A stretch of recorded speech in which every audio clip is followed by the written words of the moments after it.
What's up, y'all? Mr. Right Way here. Well, I cast the characters again. It's a slow week, but the podcast is still going on. What's up with y'all, guys? Neilness. What it is? Happy Friday Eve. What? Friday what? Friday Eve. It's Thursday. They started saying that at work. It was pissing me off. So I was like, Friday. Don't say that. I was like, don't say Friday Eve. Friday Eve? Yeah, Friday Eve. Friday Eve? Like, what the hell? Come on, bruh. Like, don't do that. Make the day go by slower. I know, right? It was like, man, you just remind me one more day that it ain't Friday. But what's good, everybody, though? Hope everybody's having themselves a chill Thursday, you know. Just like Steve said, it's a pretty slow week, but, you know, we still hanging out with you boys, man. Like, show must go on, as they always say. Yeah, like, it's been a real chill week. Couple news items, you know, we'll talk about Nintendo and then Take-Two. We'll talk about that. But also, guys, if y'all want to participate, it helps the channel out. Super chats, put the super chats on the screen. Also, too, just like last week, the sponsor of the chat will have the largest super chat. So if you want to sponsor the chat, we'll put your name and whatever information and scroll to the bottom throughout the podcast. So, guys, thank y'all so much for joining us tonight. Yes, sir. And definitely make sure to do that because that fund goes to making sure that Steve keeps his elbows, you know, nice and moisturized, man. Oh man, hold on, man. my elbow right now. Look, see, it's good. Look. There you go. See, like that donation you guys gave last week, it's helping with that, man. So keep it up. No, right? My elbows are clean. I mean, we're talking about last week, this mother sucker, but he'll be watching next week. So I mean, tomorrow or the replay. So, but hey.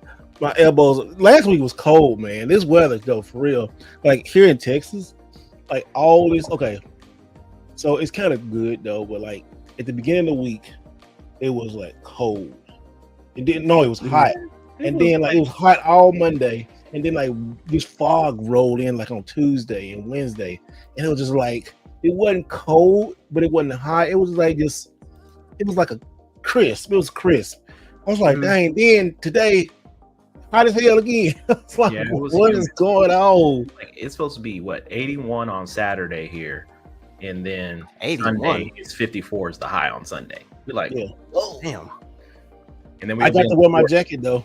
Next week, I got to wear my jacket. You said what's the temperature you guys got for next week? Because this week it's going to be 50 on Sunday, or 54 on Sunday, and then it's going to be like upper 40s and 50s throughout the week.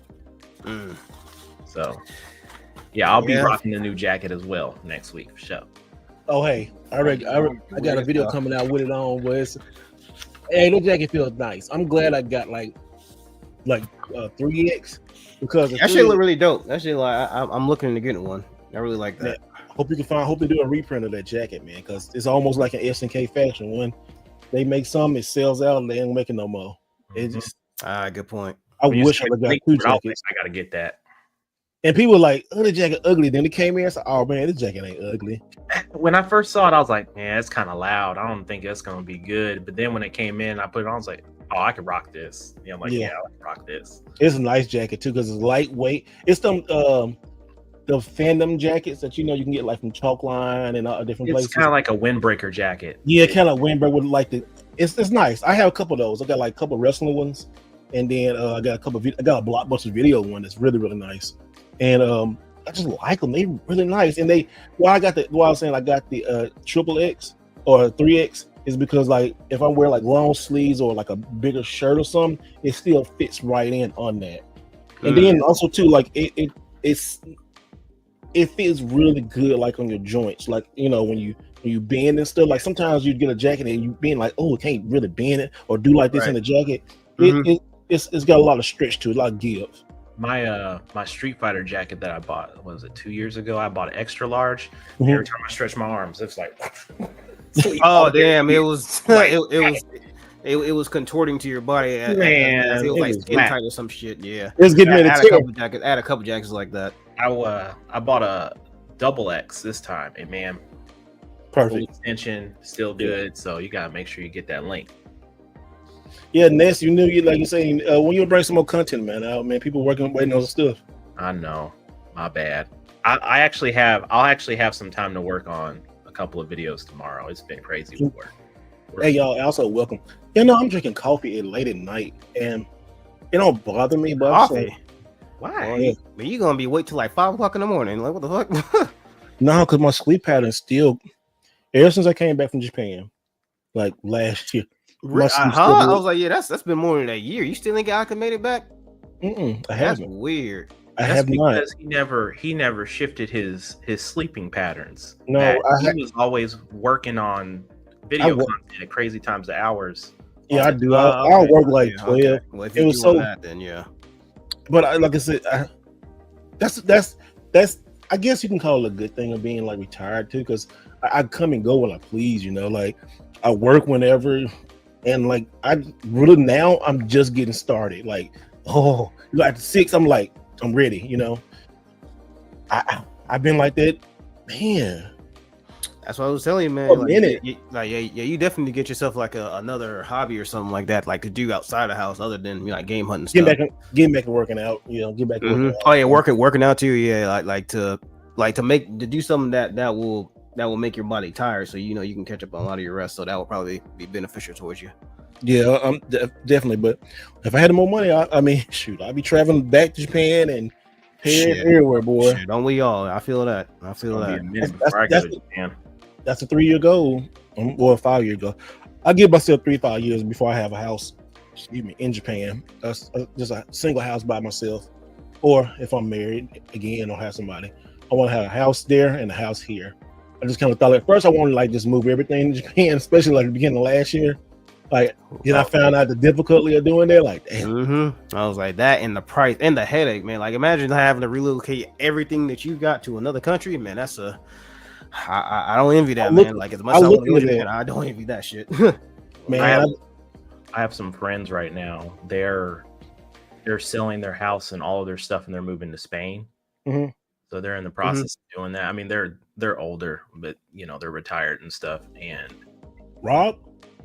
Huh?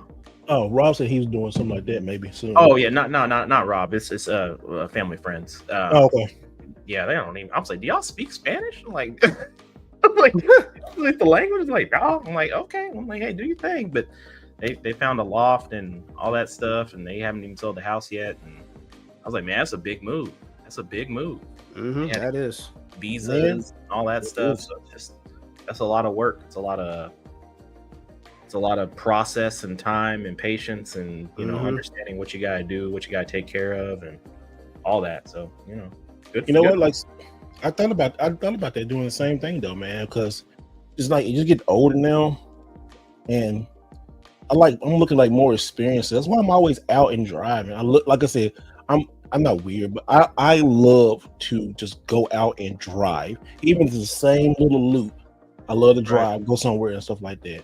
And many times I thought about it. I said I'd pack up my house and sell it and put not my game storage, but I take my games with me. I'm definitely games. I ain't got that much now, but I mean I got okay. But Neo Geo stand, the Switch, and all that kind of stuff. I just like I could if I wanted to. I mean just. But then also too, you thinking like, dang, a house is a good investment. The way house prices are now, shit.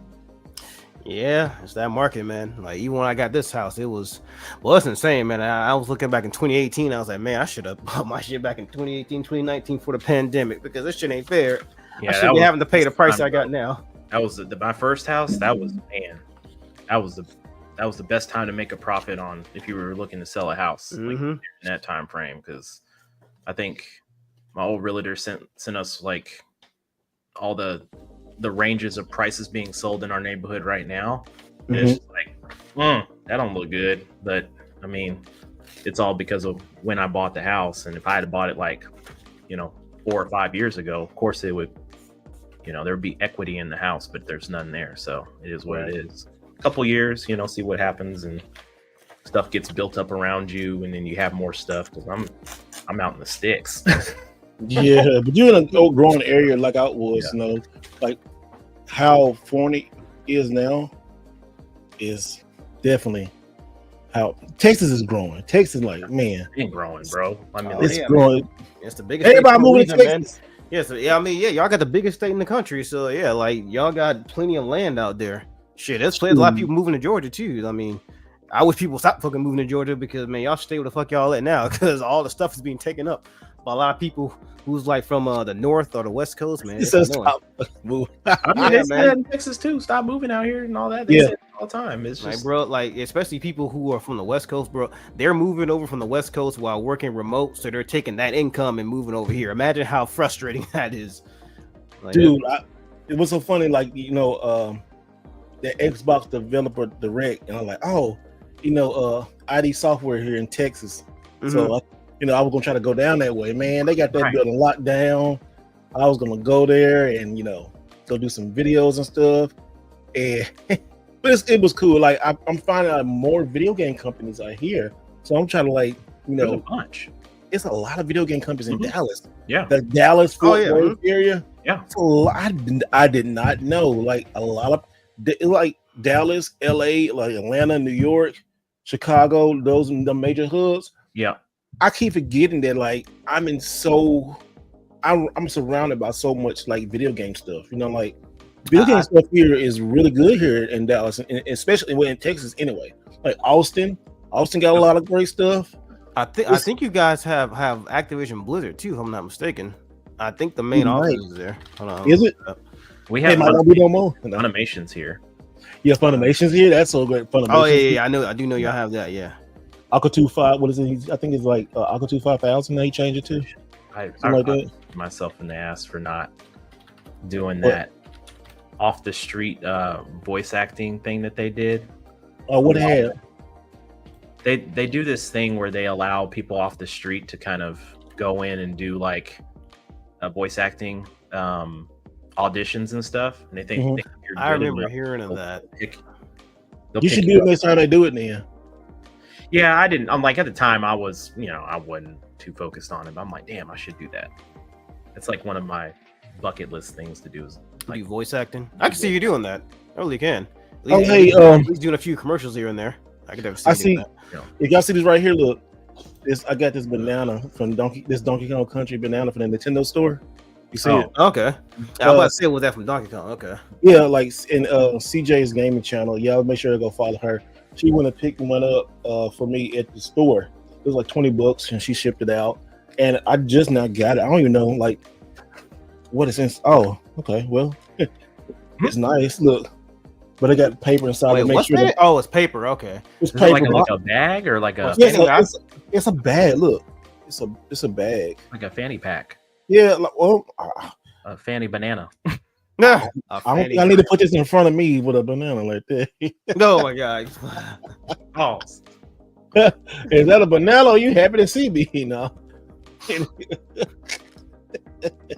This guy. Say, that's your banana. If I had this on a long shirt, I'd be like, hey. The banana in the tailpipe. Oh my god!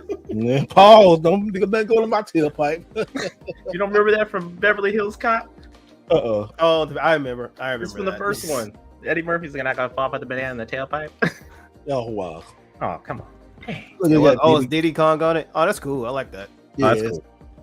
And then it was nice. Yeah, so she's out there in New York. So I'm gonna CJ. I'm gonna get you to give me some more stuff from Nintendo store because when they do specials and stuff. Hey, he gonna have you be a runner for him out there. I know, right? He's gonna give me some more stuff. They got some cool stuff like the hoodies there. They have some cool items.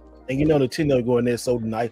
Nintendo is clean like Target. When you go in there, everything's all just alphabetized and like straight lines and colorful and this Nintendo-y. It's nice, but this is cool. I don't know what I'm gonna do with it right now, but definitely I don't know what I'm gonna do with it, but it's pretty cool. I like it. We need a Nintendo store in Dallas. They'd be I know, man. We need a Nintendo store. Yeah, because they only have one. Banana pepper. they just have the one in New York, right? Or do they have or is there two offices?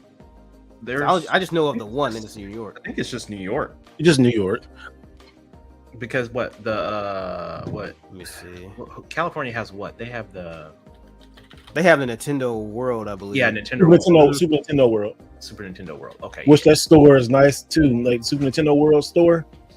Man, they be dropping some gems in that store, man. I still got, when you get a good t-shirt and you wash that joint like 5, 6, 7, well, you wash it a lot of times, like 20 times, and it's still stretching and still feel good and don't lose no color.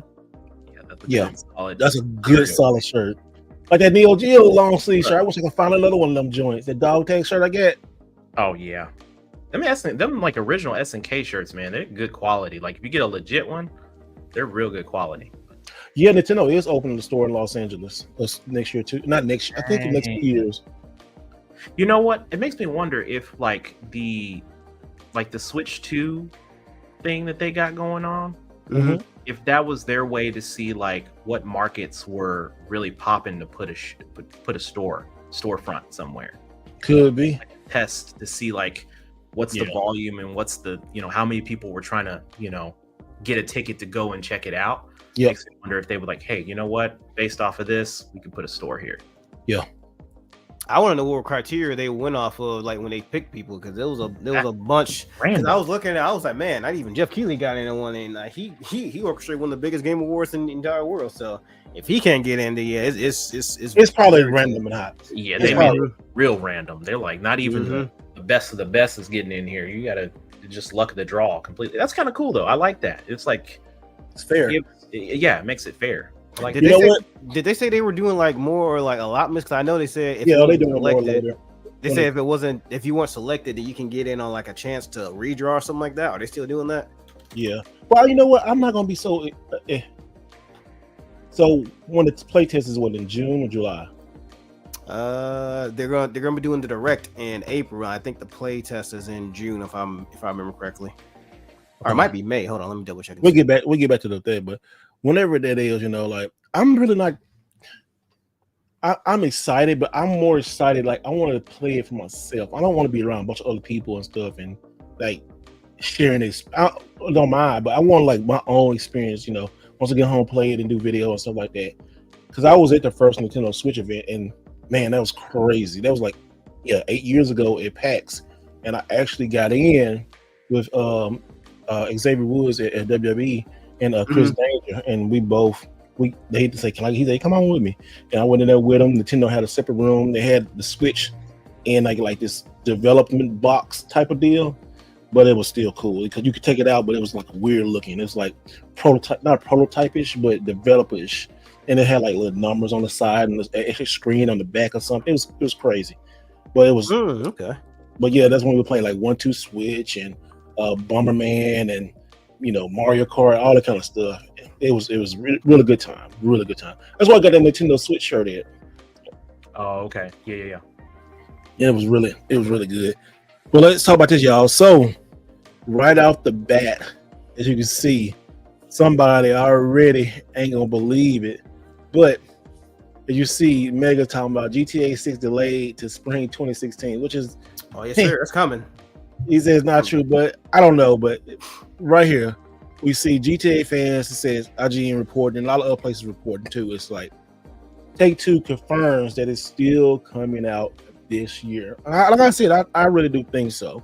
But a lot of people on this podcast don't think it's going to come out, and also too is, I guess they don't want to. Why do you not want to come out right now? Don't think it's going to come out. I don't want to like put words in your mouth, but what I've been seeing is like, people so worried about the frames per second. This is like a big thing, it's not going to be 60 frames. It's going to be, just 30 frames. It's going to be 30 frames. It's not going to be looking good. It's not going to work. It's not going to play. And to that, one, and the check answers too, does that matter? And two, have we gotten to a point where we're over worried about, releases and games too much? And just, y'all talk about that. I think it's a slippery slope when we start talking about that too, because we complain about when a game drops and we say, hey, you should have took more time on this game. This game wasn't ready. Yep. You should have took the time, an extra 6 months to drop it and make sure it was perfect. And then on the other side of the spectrum, we've got like, this game's been postponed for 3 years straight. What's taking so long? Why don't y'all drop it right now? And then I think we have to give ourselves a happy medium here. Like I would prefer them to continue to prolong the game to make sure it comes out. Is there a happy medium? Because like the internet, goddamn, it's I mean, kind of damned if you do, damned if you don't, right? Right. Because GTA is such a huge title and it has a huge following, people are hungry for a new. I mean, like hell, we've seen how many variations of Grand Theft Auto 5 at this point? Like how many? Like they've remastered and redone this and put it on every they have console, known to human race at this point. So it's just like, it got the Skyrim treatment to where there was higher ups in Bethesda saying we'll stop porting Skyrim when people stop buying it. I said, well, by that logic, I can see why they're still porting it. Yeah, if y'all keep giving the money for it, they're gonna keep putting it there. So yeah, it's understandable. And for the frames per second piece, we've gotten really, I mean, it's kind of hard. It's a slippery slope when we start talking about frames per second, because for certain games it's really crucial to have those, especially for our first person shooters, mainly just the shooters in general. That's a huge piece. Starfield, we saw 30 frames and they talked about it was going to be 60 frames at launch, and it wasn't. And folks were like, this is not good, this doesn't play well. But I think there's ways around that to make the game a polished and smooth game even at 30 frames, and then updating it to 60 frames later on. Yeah, it took them a while to do that with Starfield. I think with the time that they've had with GTA 6, it should release relatively smooth. I think. Hey, we need to talk about this later too, about the tariffs going, maybe rising prices in the games too. I mean, we can talk about that. We can go over that. Yeah. Okay. I know you got a lot to say about that. Yeah. Anyway, I know you got a lot to say, but so I think, I mean, here's my question, and this goes for everybody in the chat too. Do you need to play Grand Theft Auto 6 at 60 frames? Like if you're the casual that's playing it mainly for the story and you're not looking for online and all this extra, do you need 60 frames for this game? I think they don't. I really don't think. That's the whole thing. Like, I wait till I play it till like PlayStation 7 come out. I mean, I think we're going a little bit extreme. I think we forgot what games are meant to do at first, and it's been going on for like the last 3 years. Like, it used to be like the graphic comparison, and then the Wii kind of like abolished that shit. Yeah. Like, okay, now it's about the game. Now it's about frames per second. It's about when this generation 4K, started, 8K, 12K, 24K. It's all. What the PlayStation's talking about? Ray tracing and all that kind of shit. Yeah, it's like, and it's just like. Do y'all remember at the start of this generation, people were talking about how much faster my game loads than yours compared to like Xbox and PlayStation with SSDs and shit? Yeah, and now that's not even really a comparison. People ain't talking about that anymore. They was like, oh yeah, like theoretically we can eliminate load times. I'm like, bitch, I still got plenty of games that's loaded right now. Like that was never a thing. That was like, oh yeah, finally. So yeah, it's always one thing or another. It's either going to be a load time or it's going to be a patch update on the game that's just going to require you to sit back for 5-10 minutes depending on your internet connection. I mean, as long as the game is solid, like I still go back and play retro games, for crying out loud, that don't hold up to today's standards, and we still play them. Why? Because they were solid ass games. That's why we play them. So if GTA 6 is going to come out with a dope story, a great campaign that keeps you engaged, there's going to be this open world aspect that's just going to keep you entrenched, and it's going to feel like, dang, I can't put this controller down, I got to keep playing.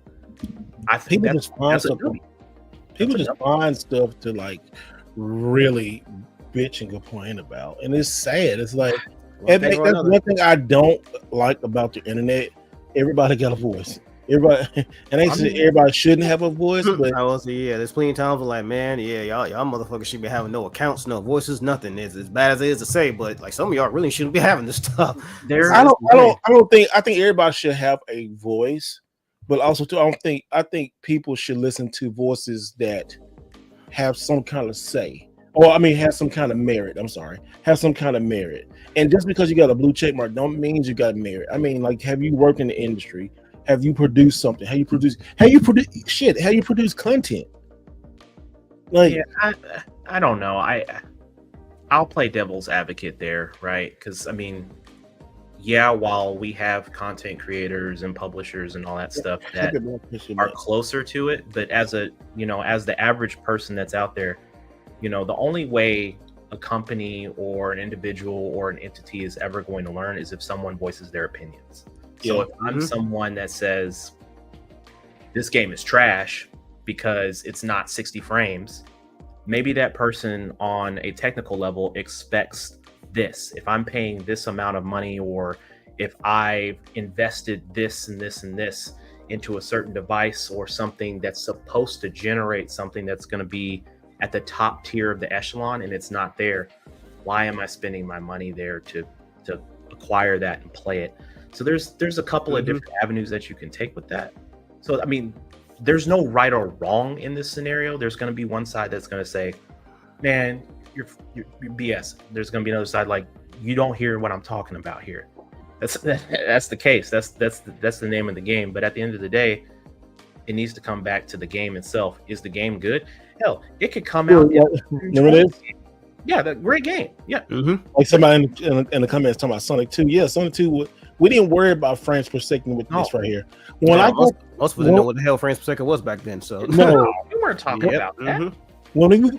Okay, if you look at the history of Street Fighter and you look at this cover is so damn ridiculous right now. If you just know the history of Street Fighter now, look how ridiculous cover is. Like, look at Ryu. It is. Ryu would never be like this, like all slumped over and knocked out, and Chun-Li scared for her life and Blanca like, "Hey, I'm gonna get you, bitch." You know? but that was back when a lot of those game characters didn't even have like their own like personalities yet. So people were just making a cover art for sake of making cover arts. Yeah, they're just importing stuff from Japan and putting it on, like, you know. But this right here, I remember when we got the code to do the mirror match.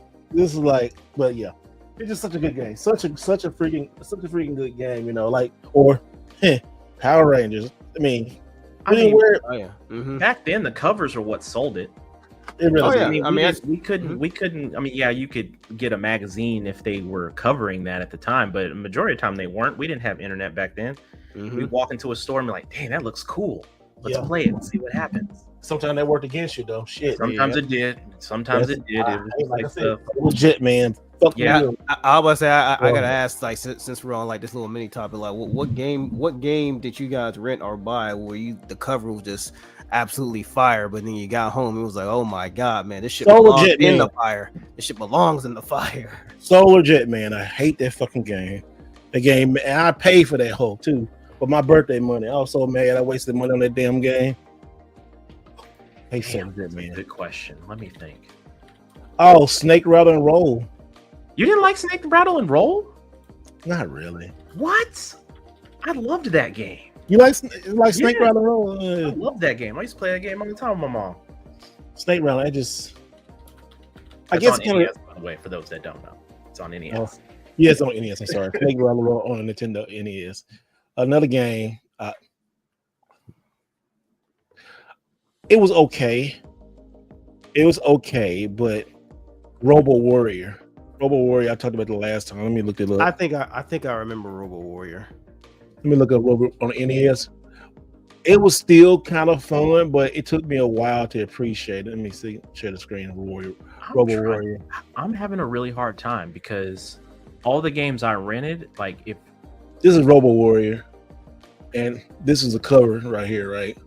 But then there's like one of the gameplay screens. You can just.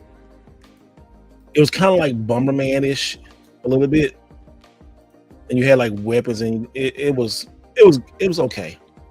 It wasn't as bad as I thought it was going to be, but I thought it was going to be like it's totally different.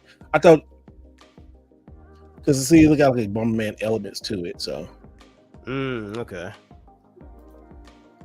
Yeah. All right, so let me ask you. Forsaken 64. Oh yeah. That guy.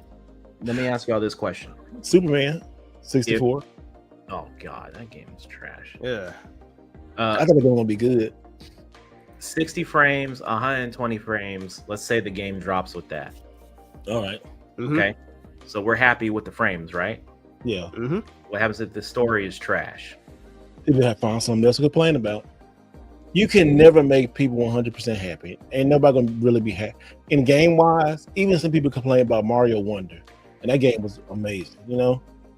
I think in cases like that, like I'll use one of my best friends as an example. Elder Scrolls Online. We was Well, like also high, Roblox. we was highly anticipating that to come out. Right, we finally got it, and the first version of it was like straight garbage. It was trying to be Skyrim, but it didn't want to fully commit to it. Mhm. But in his mind, he was so excited about it. He was like, man, fuck what everybody else says. I've been waiting for this game so long. I'm just gonna make myself enjoy this. I was it might be that type of situation to where the game is where the story is garbage.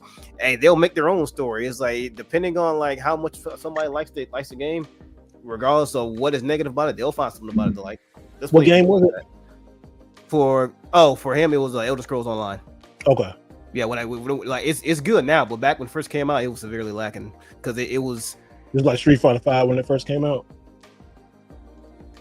Well, Street Fighter 5, that was essentially like a con when I think about it, because how yeah, because like was a beta, bro, because like think about it, because they did the beta in what like February or March 2015, and then it came out in 2016. How the hell you still gonna have issues with your game that the beta had on a year later? So yeah, that was a straight up scam for those people. So that's why I didn't mess Street Fighter 5 for a good minute.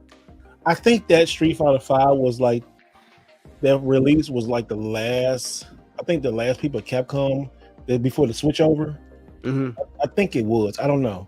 Oh, you mean before they jumped ship and started like prioritizing a lot more of their in-house studios? No. It's a Street Fighter team. It was a team between 4 and 5, and like at the end of 4, I think, or beginning of 5, they switched over to a whole new team. Okay, I gotcha. Well, that was a good ass switch because Street Fighter 6 had none of those issues whatsoever when it came out. So that was a dumpster fire when it first released. It got good though. Yeah, if I remember correctly,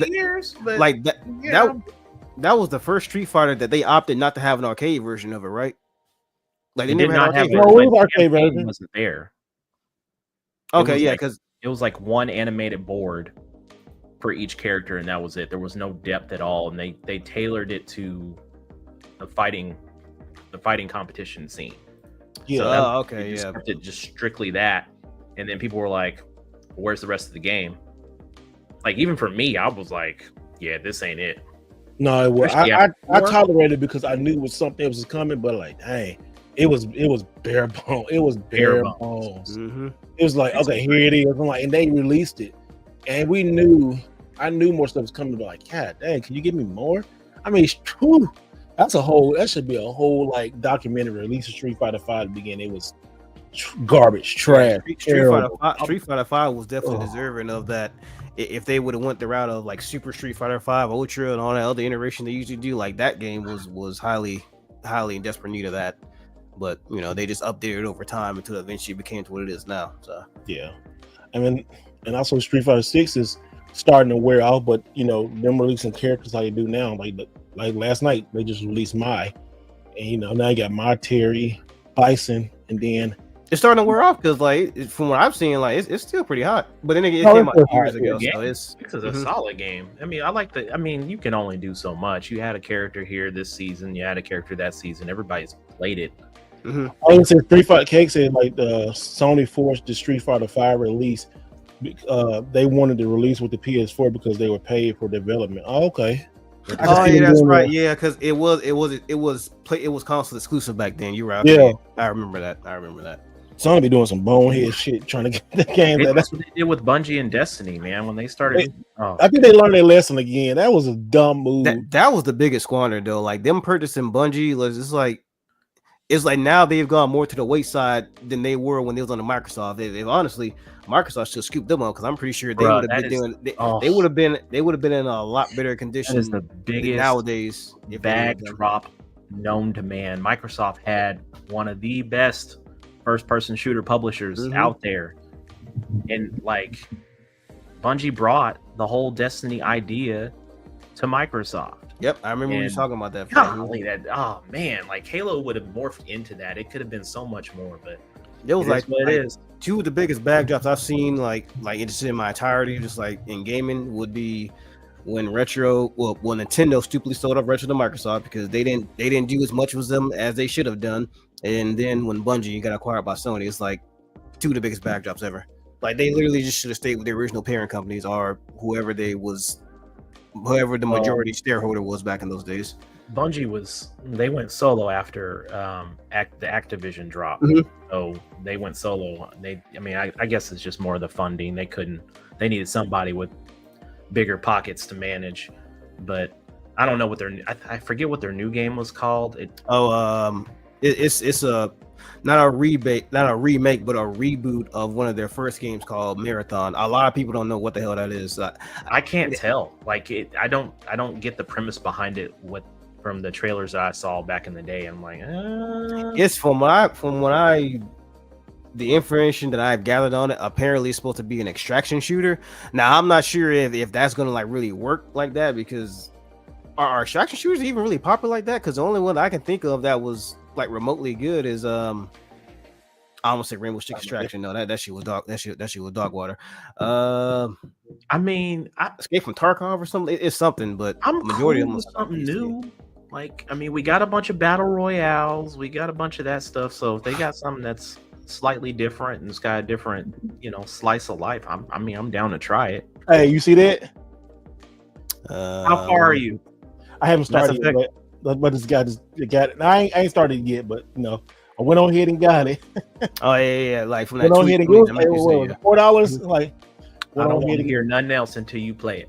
I want to play. I want to stream it. I definitely want to kind of stream it the first place. Yeah, I'll definitely watch. And if you need guidance, I'll watch. If you need guidance, I can definitely help you out. Yeah. I gotta hook it up. I'm gonna hook it up. I know that shit like the back of. I know that shit better in the back of my hand. So I'm gonna hook it up, and then I think I'm gonna do a stream like live on here somewhere. I've got to figure out how to do it and hook it up, and then just go through it and okay, I'm sit here and play it and just see how it is and commit to it and see what's going on. Now I will say, like, the entire trilogy as a whole is great, but by the time you get to Mass Effect 2, that's the one that really takes an overdrive. Like, you're gonna enjoy 1, but compared to 2, it's like how many hours of complete each one? It's on your pace. I would say it's on your pace. So I would say, if you're like one of those, if you're a completionist and you want to, I will say this: it is to your benefit to try to get as clear as much as possible in the game, because definitely, if you shortchange yourself in the first game, you have a possibility of missing out on some crucial things that can actually benefit you or hurt you in game 2 and 3. Yep. So. And it's one of the type of games you actually gotta think about too, because as me and Ness mentioned before, whatever you do in the first game, that carries over into the second game, and then whatever decisions you do, that accumulates from the first and second game, that carries on to 3. So if you do something in 1 and 2 that really fucks up your playthrough, that's gonna mess you up in part 3. And trust me, it's in part 3, that's when shit gets real, and you don't want to go in there shortchanged at all by any means. So like when it comes to major decisions, and like it'll be pretty obvious when a major decision is about to come up. It's like, oh, this person is about to die or such and such, or this person does this or whatever. Not quite. Well, yeah, that's true. Yeah, not quite. Well, in the first game, it's a little bit more linear, but it opens up more in 2 and 3. Right. Oh, and also like with your whoever you decide to mac on for your romance. Oh yeah. that can also spiral into some craziness too. Because in part 2, ain't gonna spoil it, but you do get tempted. You get tempted like tempted ain't the word, bro.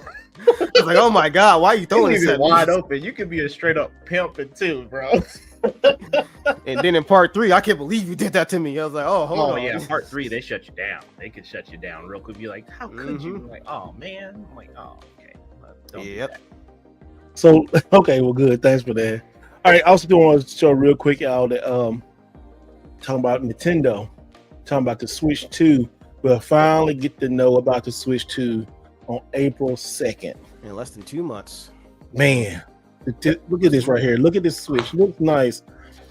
Do you think now we're gonna talk about more? I really do like the form factor on that thing. Like, it's literally just a more simplified version of the Switch, but bigger. Yeah, but bigger. But also today, y'all, some new releases. I don't know if y'all saw that today. I saw these.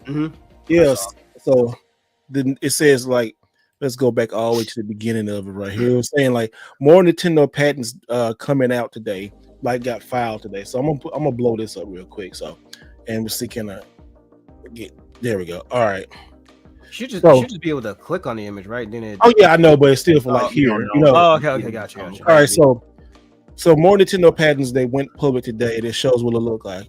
So these are like this right here is like the mouse, or not the mouse, but what is this? I think just the charger. Charger grip, yeah. Oh, this charger. What y'all think about this charger grip? I mean, it's just a charger grip, so it's it's pretty self-explanatory. USB-C port. Mm-hmm. Yeah, you just pop them bitches on there, and charge, and then once it's done, pick it up and ready to go. And then look, new patents for the Switch 2 Joy-Con mouse functionality. And we always say, what would Nintendo do? Like, what's a new gimmick? So I guess a new gimmick is like this mouse type of deal thing. So we know we are getting a mouse for the Nintendo Switch. You know what I would like to see that, and let me know how you feel about this, Ness. Did you ever play Mech Warrior back in the day? Well, yeah, you have the you have the whole setup, right? Mm-hmm. Like, can you imagine them doing a Mech Warrior and then them using the Joy-Cons as like the actual control throttles? You put it on a desk, and then you have like a TV in your monitor, and then it kind of moves your Mech. I could dig that. Basically, they're using both the Joy-Cons as if it's like you're controlling a robot. That's probably what they're gonna do with it. I could dig that. Honestly, if they did something like that, I'm down with it. Like, if the whole rolling the whole mouse thing around, I'm like, I'm not gonna be doing all that. All right.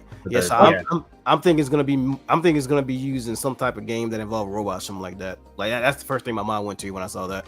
I really do think like it's gonna be a new Mario Paint game. But look at these right here. That's a good possibility. I really do think a new Mario Paint game is gonna come out. Look at this right here. This kind of freaky now, but I mean, okay, I can see. But is it gonna have like maybe something like this? Like I got this PlayStation mouse pad right here, so it's gonna be like a Nintendo mouse pad, or it's gonna be like just on your sleeve or something like that. Nintendo mouse sold separately.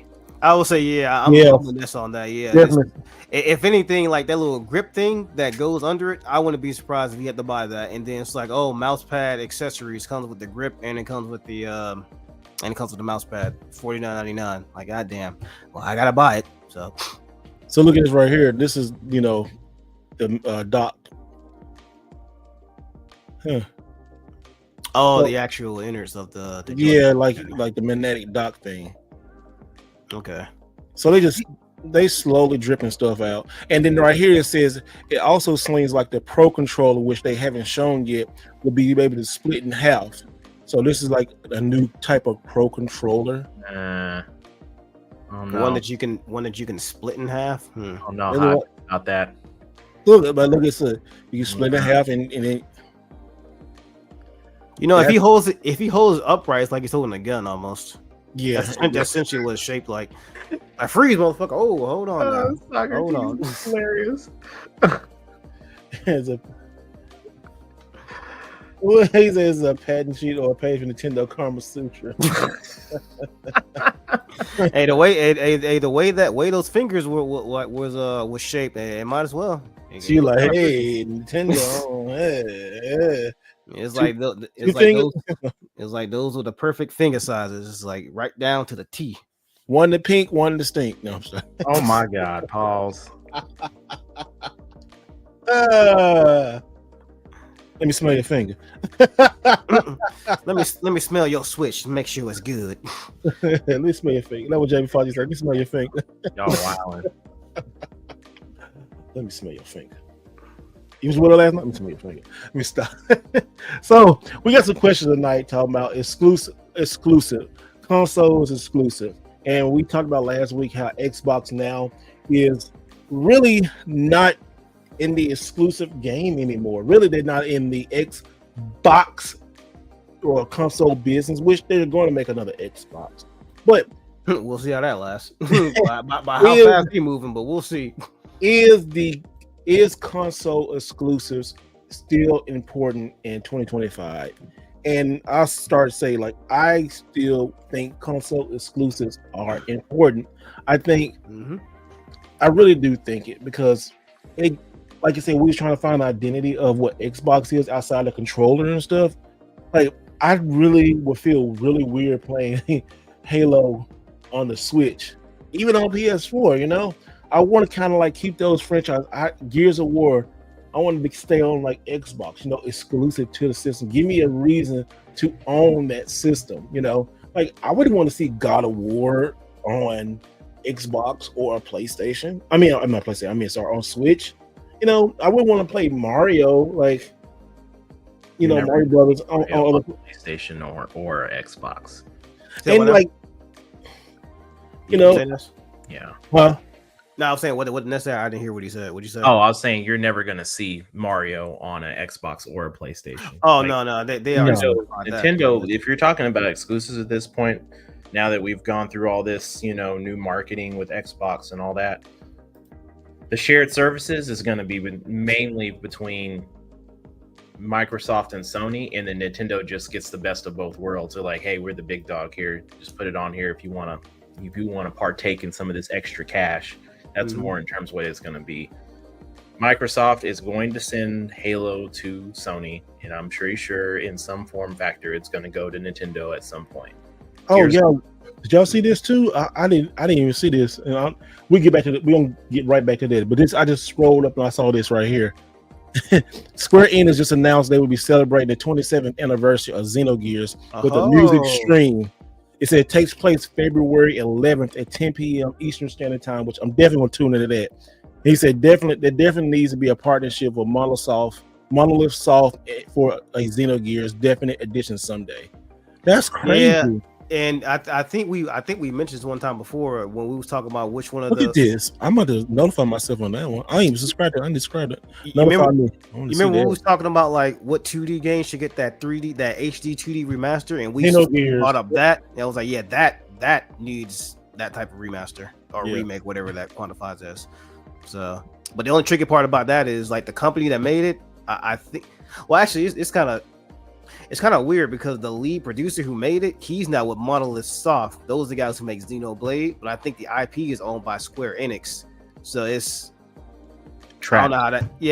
It's pretty much in limbo. So it's like I really don't know who would actually have the full rights to it because one company has the spiritual successor, and the other one has the original IP to start off with. So I guess it's kind of a weird place that it's in. I mean, they'll probably work something out. If it is enough demand for it, they'll work something out.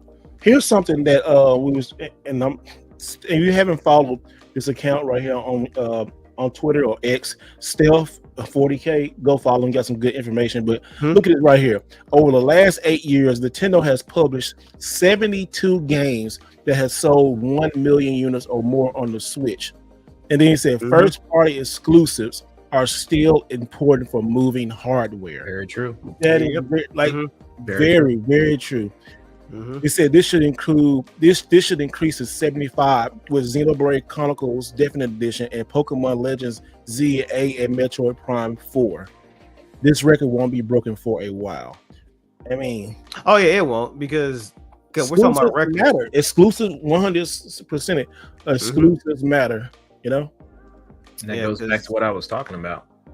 Yep. It's because Nintendo has the first party IPs on lock.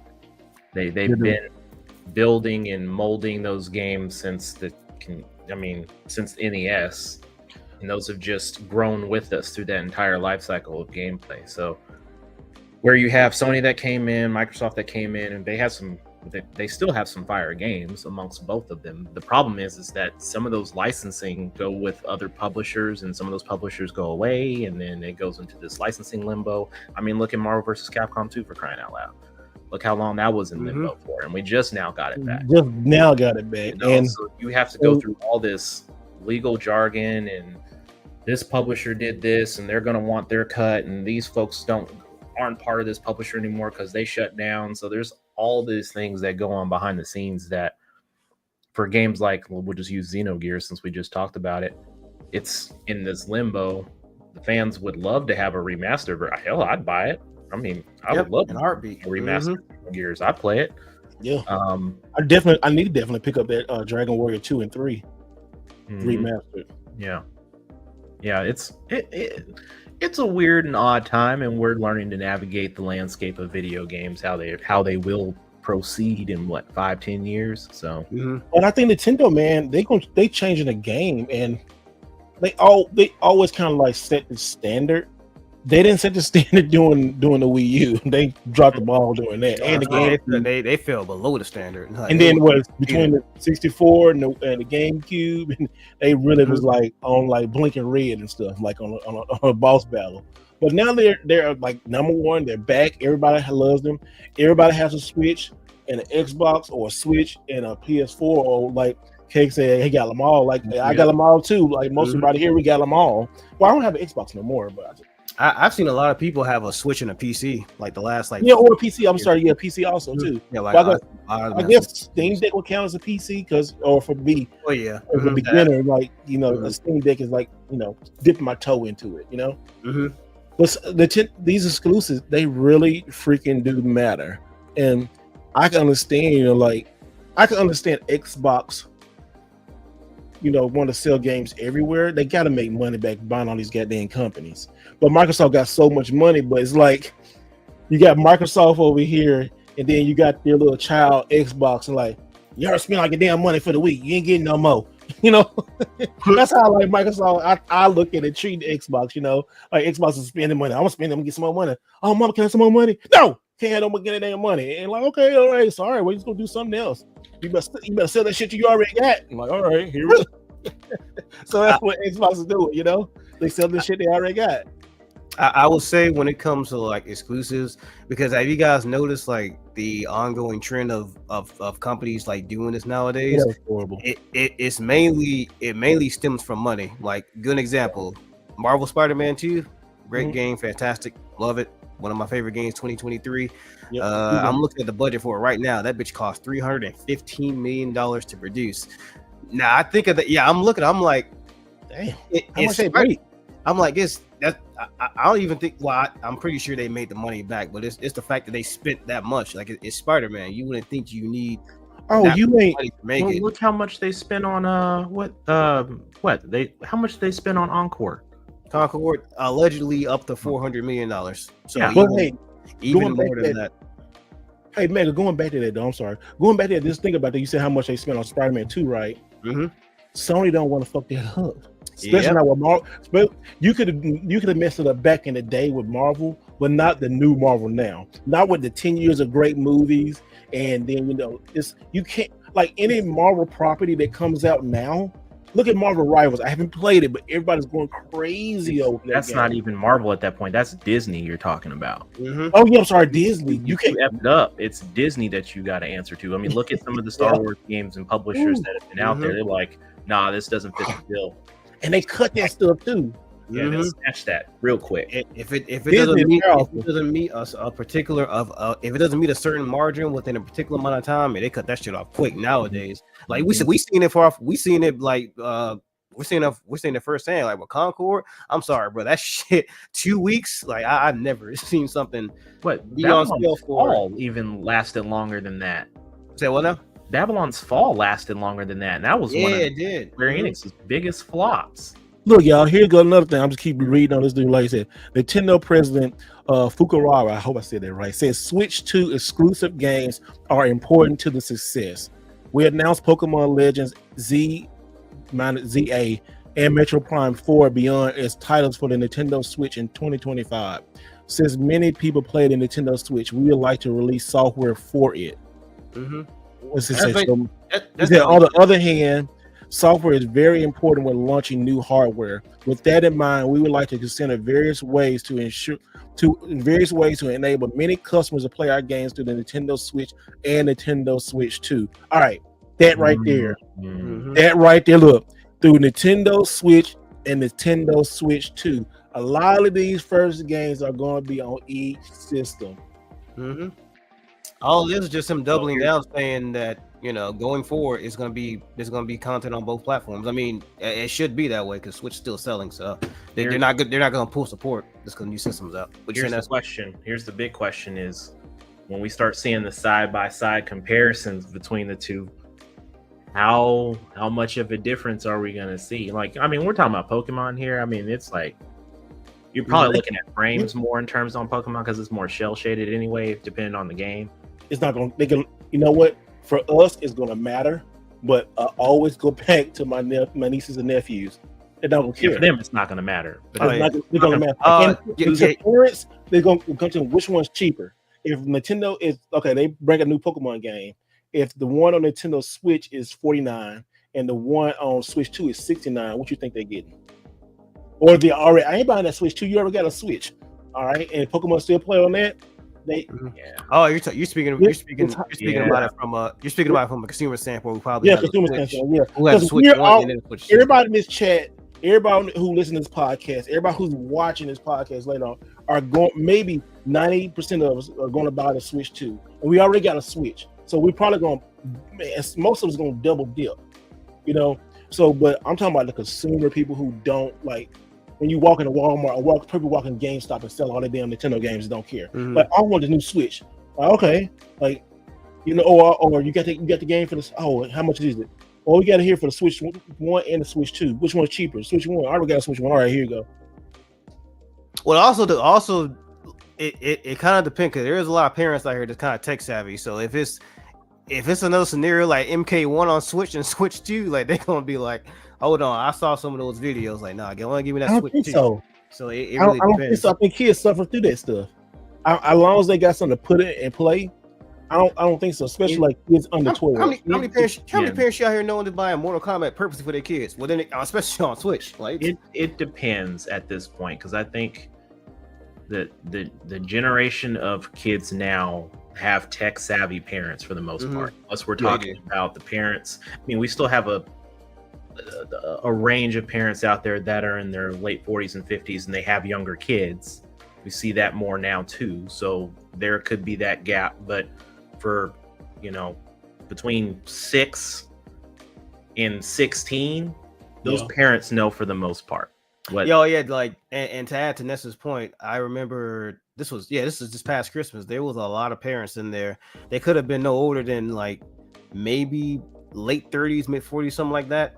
A lot of them were getting like PC parts, like for their high school kids, middle school, high school kids, son or daughter going up to college. Like there was a lot of them in there, and they was like, what's the difference between the RTX 3070 and AMD like 77? So it's granted there's still a subset of people out there who, just like Steve's point, is like which one is cheaper. I can't tell the different stuff. Yeah, there's always going to be there's always going to be that split off, of course, because there's different age groups, but I would say with how technology has advanced in the past 15, 20 years and just how much of it is in our everyday lives, you'd be surprised how a lot of them actually know like basic stuff. Because the fact that a lot of kids are getting into PC games nowadays, or just PC in general, is honestly quite staggering because it's going up every year. Like that market's growing. It's easier because they can just digitally download the games. A lot of their friends have PC setups. Like I know tons of kids with PC setups now. They're just the console is, half of them are playing on Discord anyway. So it's like,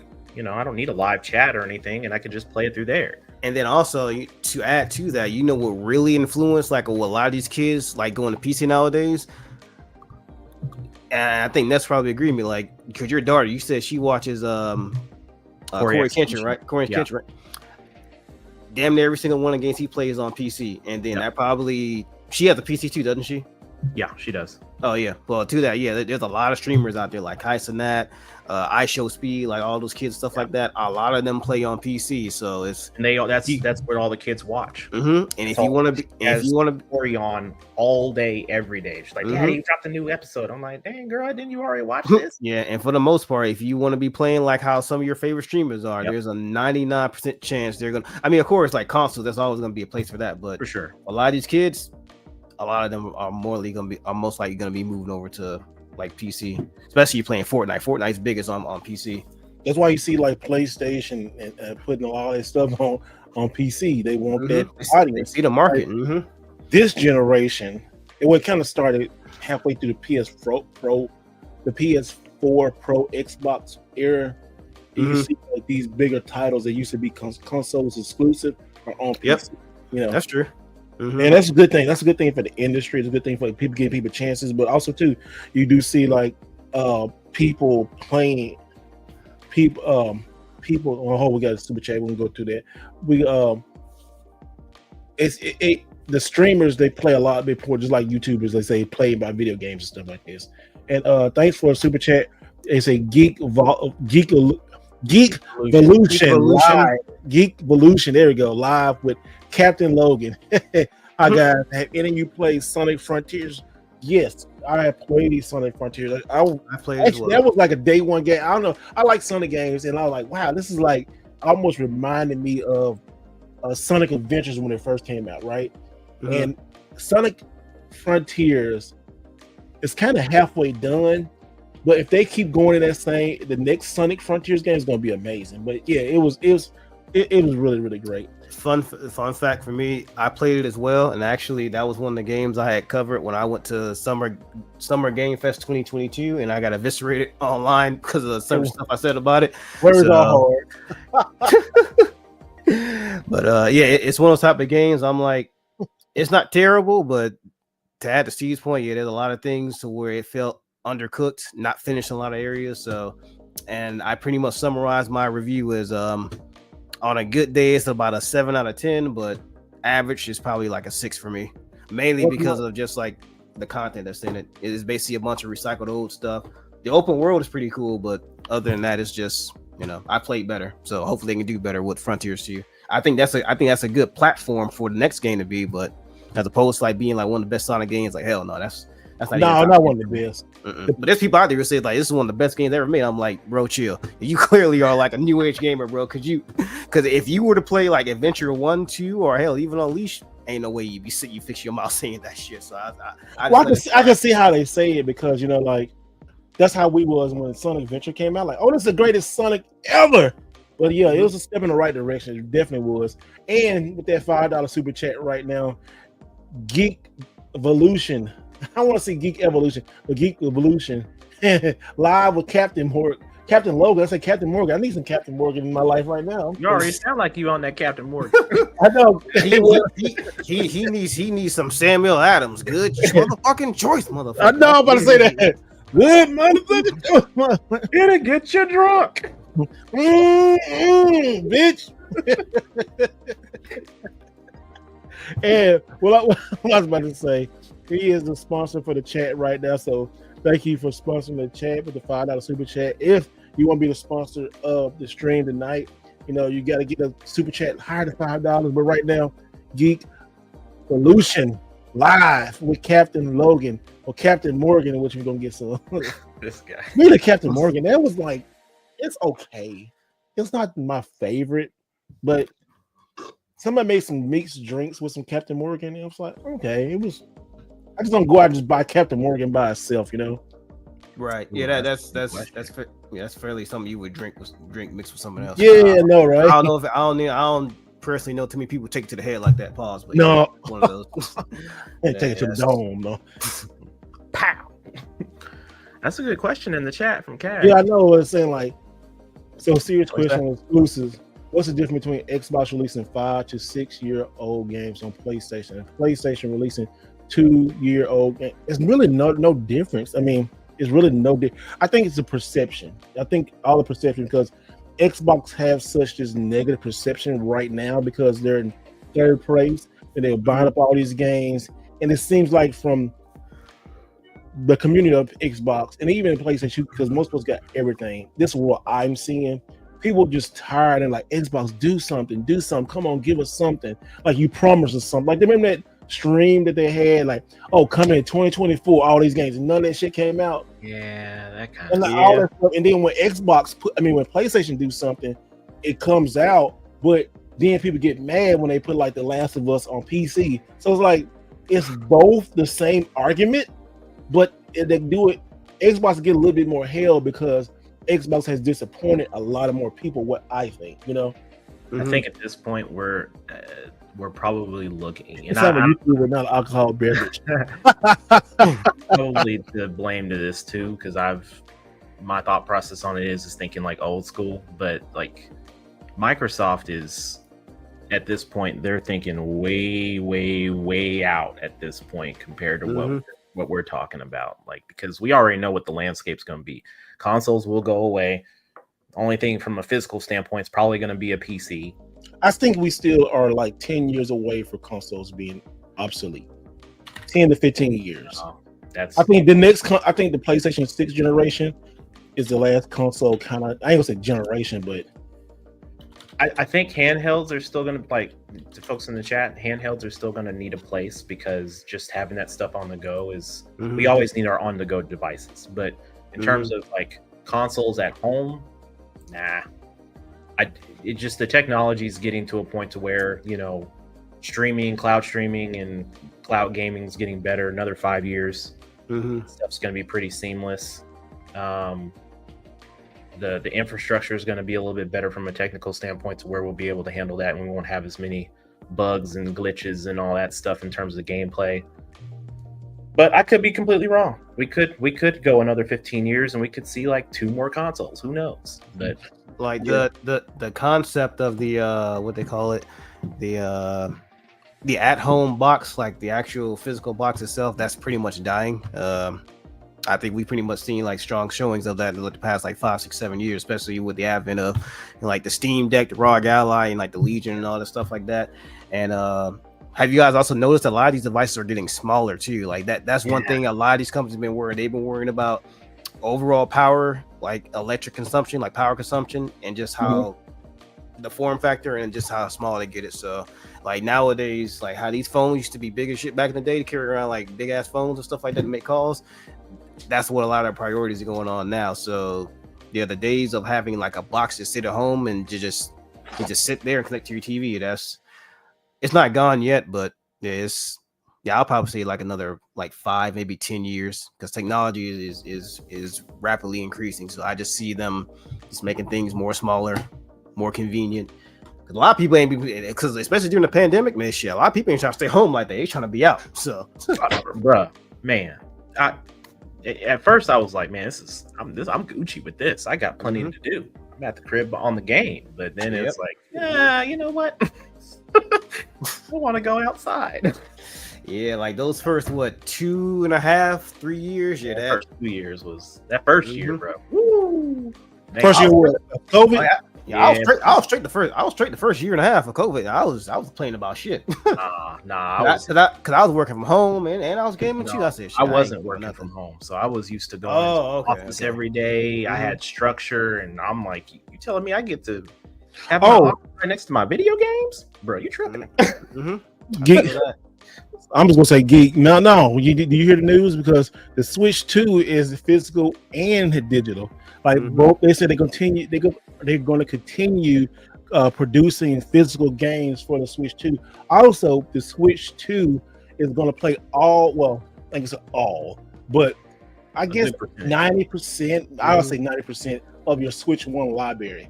So that is really good. They even put it. When they did their release thing, they put another screenshot. I think I'm trying to find it for you. But yeah, you can play all your Switch games. Yeah, like because this is the most amount of physical games that any Nintendo system has ever had, like its entire library. Yeah. Can you imagine if they would have said, "Oh, it only works digital"? Well, they would have committed seppuku right there in front of everybody. Yeah. Like, bro, you can't do that. Well, they could, but I would have passed. To be honest, yeah, I wouldn't be gung ho to go get a Switch 2 if they said a lot of people. So here it is, right here. Would have passed on that. Right here. Yeah, just put it on the big screen right here for you. So as you can see, it says plays Nintendo Switch 2 exclusive games as well as Nintendo Switch games. So that's the best thing they could have done. If it have said, man. They made it literally self-explanatory. It's like, what is the Switch 2? Is this? Well, what does it play? It plays Switch 2 exclusive and Switch 1 games. So it's like the marketing behind it couldn't be any more simplistic. It's idiot proof. Quite literally. I knew it was backwards compatible, but I see nothing about physical Switch 2 games. Oh, no, we won't have physical Switch 2 games. Oh, yeah, that one. Yeah, you know how ass backwards that'd be. It's like your Switch 2 plays physical Switch games, but it doesn't play physical Switch 2 games. It only has physical Switch 2. Like, what? That's yeah, like that question. I get what he was saying, but yeah, that would have been ass backwards. Hell no, no, that don't make a lick of sense. Hell to the no. Hell no, bro. No. That's crazy, man. That would be.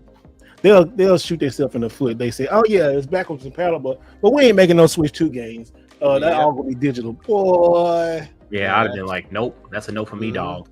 Yeah. Yes. Because think about it, because they're gonna be having plenty of them on the shelf. It's like, yeah, you can buy all these Switch 1 games or you Switch 2 or Switch 2 games. But you know what though? I was like, man, what? But speaking of that though, I really think that like physical games, it's not gonna be so much printing. I think it's gonna be like a 1 print done or 2 print done and it's over. I can see that. Mm-hmm. Local limit, like low quality. Honestly, low quantities. Honestly, with how many contracts limited run games been getting for stuff they have no business getting, and there's a couple of them I'm pretty sure we know of what they've been getting. I think really they're gonna be having a lock on like a lot of the printed physical media market, because there's a lot of games they're getting they just shouldn't be in charge of, honestly. It's also going to be interesting considering for the games being produced and them getting imported over, how that's going to be over the next course of a couple of years. Like how hard is it going to be potentially? Let's talk about that, let's lean right into that. The tear, the tear is going to be messing everyone up. And I think right now it's like, I gotta wait and see. It's all more speculation more than anything, but there's a couple of dominoes that fall into this. It's not just the game and the console, it's the materials to build those consoles too, right? So you're sourcing those materials with chips, etc., and all that stuff, building from different locations. Now I'm sure Nintendo at this point, they've stockpiled and they're in the process of building all that. Now in terms of when they start shipping that stuff, and when things start rolling in and bills get signed and things get passed, that's where the question mark comes into play of, okay, how hard is it for me to get this game? How hard is it for me to get this console? And then if I do get this console, am I going to be paying more? Because at the end of the day, from a tariff perspective, who's going to be paying more? The consumer is going to be paying more. So it's just kind of one of those things that we don't know, and hopefully all is well and we can just get our games and we can play them. Or will this push the folks that are more on the physical side to just purchase digital? Because then you're like, okay, I can't wait for my physical game. I'm just going to go buy it digitally and I can play it now. So does that force us into a more expedited way to just go full digital if we're able to get a hold of the console? It's just one of those question marks that we just don't know. And also depends on, like what you were saying, depending on like the actual parts and everything that you typically use to make a lot of these products. Because the idea is they want to start mass producing those like here in the country of origin. The only issue with that is we know how a lot of these American companies do. Like they don't want to be paying for shit. Let alone like do healthcare and stuff like that. Like that's a different topic. But they're trying to essentially extort other countries who at one point we used to make the stuff here in our own country. So it's like, oh, if you want to sell it to us now, we got to charge a premium for that. And vice versa, is to get more jobs over here. It's like, dog, companies care about one thing, they bottom line. They are not trying to spend exorbitant prices of money and stuff like that. So when it comes to like, care about you, really so when it comes to like these chips and stuff like that, it's like, bro, it's like they are being made in Taiwan, somewhere in India, somewhere in a lot of these low poverty, low income areas, and they are paying pennies on a dollar for this shit. Like they are not trying to pay premium for it. So they're gonna find a way. So at the end of the day, for like the physical collector, I mean, does that hurt your perspective on a Switch 2 if it's hard to get the games physically? Nope. He said no. honestly, like it depends on prices. Because like before, we was talking about like $100 games and shit like that. If we they're damn near there at this point. They keep going up. And damn Switch price, like it was talking about the last couple of weeks. We've been talking like off air and stuff, but goddamn Switch games ain't going down. They ain't going down. Switch games ain't went down. I mean, that's crazy. Switch games are still, when they come out, they don't drop, especially first party Nintendo games. You got to get them secondhand at a store to get them. Like I want to buy Tropical Freeze, right? Donkey Kong Tropical Freeze, and I had it before. It's still like still like $50-$60 game, but I saw it somewhere for like $35, so I'm gonna pick it up. I'm like, god dang! Just think about if I don't know if it's gonna happen, but what if Switch 1 games run better and look better on Switch 2? That's gonna be the case. I really think that's gonna be a case. I hope that's the case. That's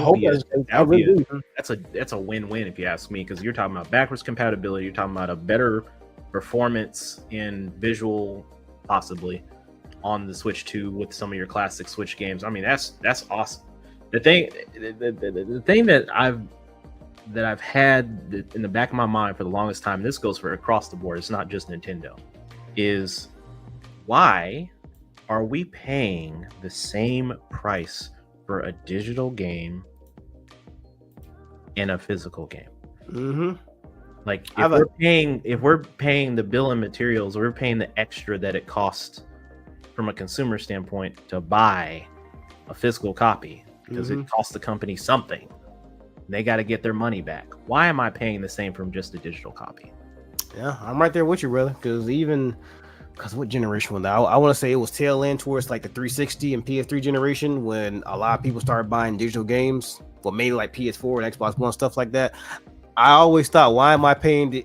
Because that's like that. Because honestly, that's like a main contributor as to why I still buy physical games over digital games. Like, well, I'm gonna pay $70 for a digital code that once I beat it, I'm done with it. I can't do shit else with it. Yep. As opposed to these, I can buy it, I can flip it, I can trade, I can do whatever. Yep. Keep it, use it as a goddamn coaster, keep it forever. It's just honestly, I think if the industry moved more in the realm of, all right, we'll still do physical games, but you probably got to pay like a $5 or $10 premium. Honestly, I'm cool with that. But on the back end of that, it also has to lower the price of digital games. Like, if I'm paying $70 for a physical game, that digital version got to be like $50, because one you're not paying to keep a lot of your stock in like these retail stores, stuff like that. You're not printing to get the material made, any of that stuff. It literally is just you and the consumer at that point. There's no middleman. So it's man. If we move in that direction, honestly, I wouldn't mind paying like $60-$70 for games. But we already paying $60-$70. That's what I'm saying. That's what I'm saying. It's like I'm saying like in the context of like if they were to lower the price of digital games, because that's all I'm saying. My thing is like to that point where you were just talking about, you could go and trade them in and sell them whatever. In the long run, in the long term, we're actually losing money by buying digital. In a couple of ways we do that. There's a couple of ways we can look at that. What happens if, and we've seen this in some of the other consoles, when that game loses the licensing with the publisher and the company, and they have to take it off the store, or or you had it downloaded and they removed it. What happens there? Now you've lost. You ready to fight? That $60 or $70 that you purchased. Now, someone can say, "Well, you had this game for 10 years, bro." Well, Xbox does a good job with that. I ain't gonna lie. Like I hooked up my Xbox 360. I forgot that I had Marvel's Capcom 2 collection. I mean, not collection, but Marvel's Capcom 2. I bought that so many years ago. I got like so many games that I on Xbox Arcade that I forgot I bought, and I still have the ability to download that. Even on PlayStation 2, I got a copy of I think it was a Tekken 5 Dark Aggression or some shit like that. I still got that game. I still got the Marvel, that Marvel's of Capcom and something other. Oh, Marvel's Capcom and Street Fighter 3. I still got those on PlayStation and like digitally. So PlayStation and Xbox does a very, very good job of getting your old games back. I mean, yes, it might be difficult or trying to find a way around it, but that's pretty good. It's definitely really, really good. Okay. Yeah, it does really good. Have you tried to download any other games? Like, oh, you didn't have a PlayStation 3, so no. Yeah, I had it, but I didn't have it long enough for me to download anything. Because I got two accounts on the PlayStation 3 that got two different accounts with like different games on each account, right? So it's crazy, but like, yeah, I was looking at that like, oh, I forgot I had these games, and they download so easy, man. It's so good. So I will give them that. I will give them that on that one. I still have access to my 360 account, but I still have access to all my games, but one that Turtles in Time Reshelled, that bitch is gone. Yeah. I can't re-download it whatsoever. I'm not sure why. I have access to everything else, but it's that game. That game is gone. Yeah, I got that game. I got that game. Like, did you download it? I can download it. Because this is what I did the same thing. I bought the game on, I think it was 360, and I got the game trial on PlayStation or vice versa, and it's one like that. And then well, this is a different case scenario, but that PT playable teaser demo that was supposed to be the reboot to Silent Hill. Do you guys remember that? They were selling on yeah. Those are selling. If you didn't have it downloaded on your system at the time when they removed it, they won't allow you to download it. Yeah. I remember some PlayStation. You had to have it on your system in order to keep it. So it's that's like some PlayStation was selling like $1,000 with their whole demo. Demo. Yep. Yeah, man. It's a piece of gaming history, man. It's like we got a glimpse of something that we'll never get, which is a Silent Hill game made by that's why Hideo Kojima. So I mean it's a good idea for like why people will not hack, but I guess hack a system, or that's a good thing for like emulation. You know, get those games that you can't get back, because people, and Nintendo's bad with that.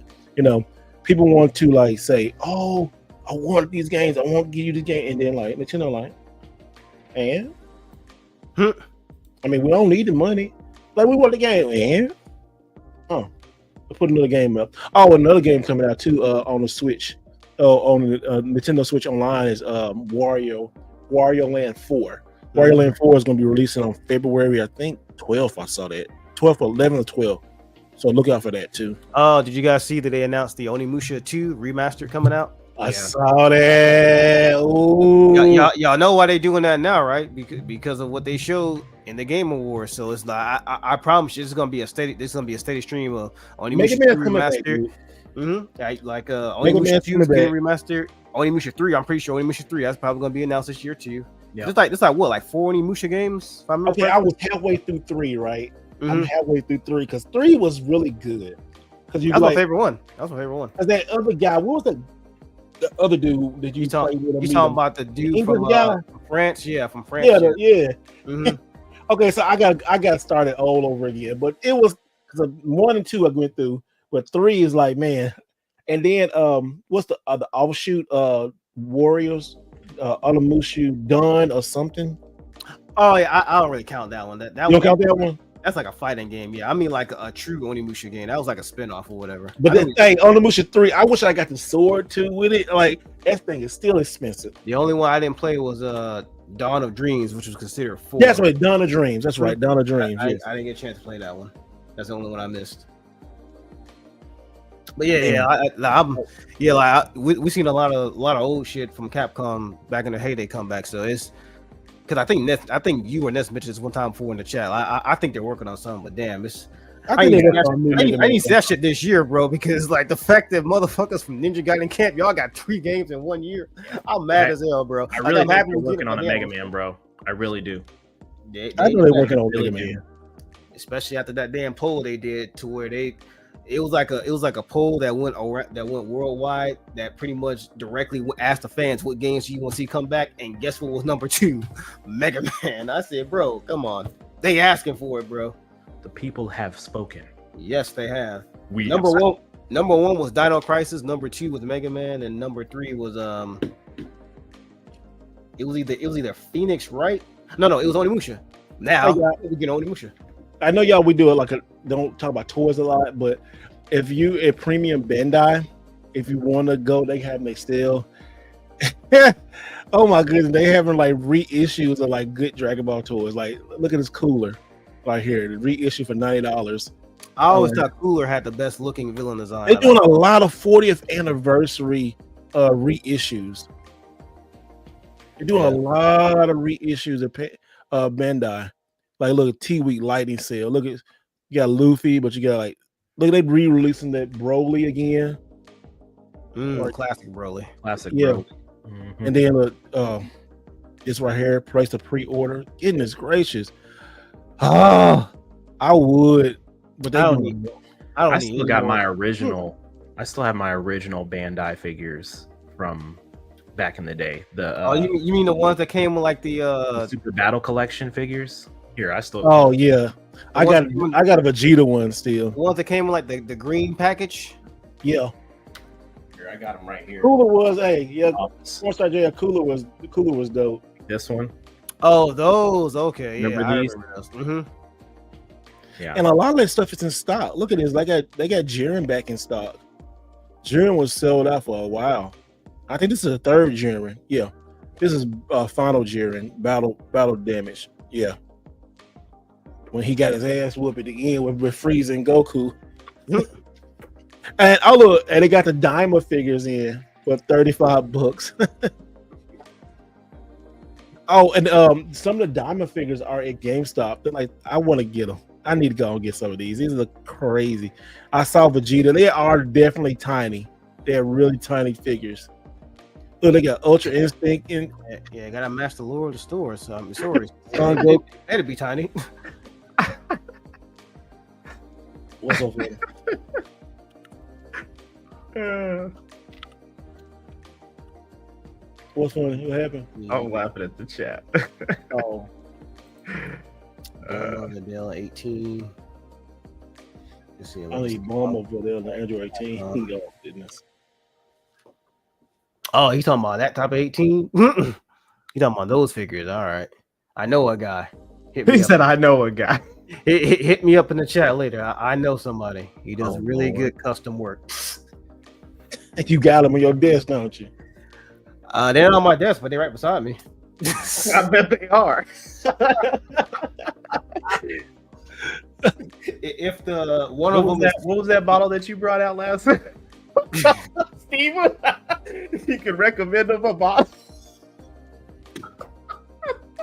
If I got one of two from Near Automata, boy, I would show it on camera, but no. Don't show it on camera. I said if she was presentable, I would show it on camera, but it ain't. Yeah, I'd be like on Grandma's boy. Hold on, well, if I change some stuff around, I can. So it's like that scene off of Grandma's boy. Yeah. Oh man, that was good. Oh my goodness, that's so funny. Okay, next thing we talk about, y'all. So we got a couple things we want to talk about. So, what's the most? Let's talk about this. What's the most amount of money you're willing to pay for a game? You know, like I was talking about the $100 games. So, what's the? And I see they kind of doing a little. I ain't say trickery, but these games that come out now, like I'm using WWE 25, right? 2K25. So the base game is like $59, $60. But then if you want to play early, you can pay for the $89 version or the $120 version or something like that. I think so. What, would you guys, how much would you pay for that? Yeah. This chat going in on Megan.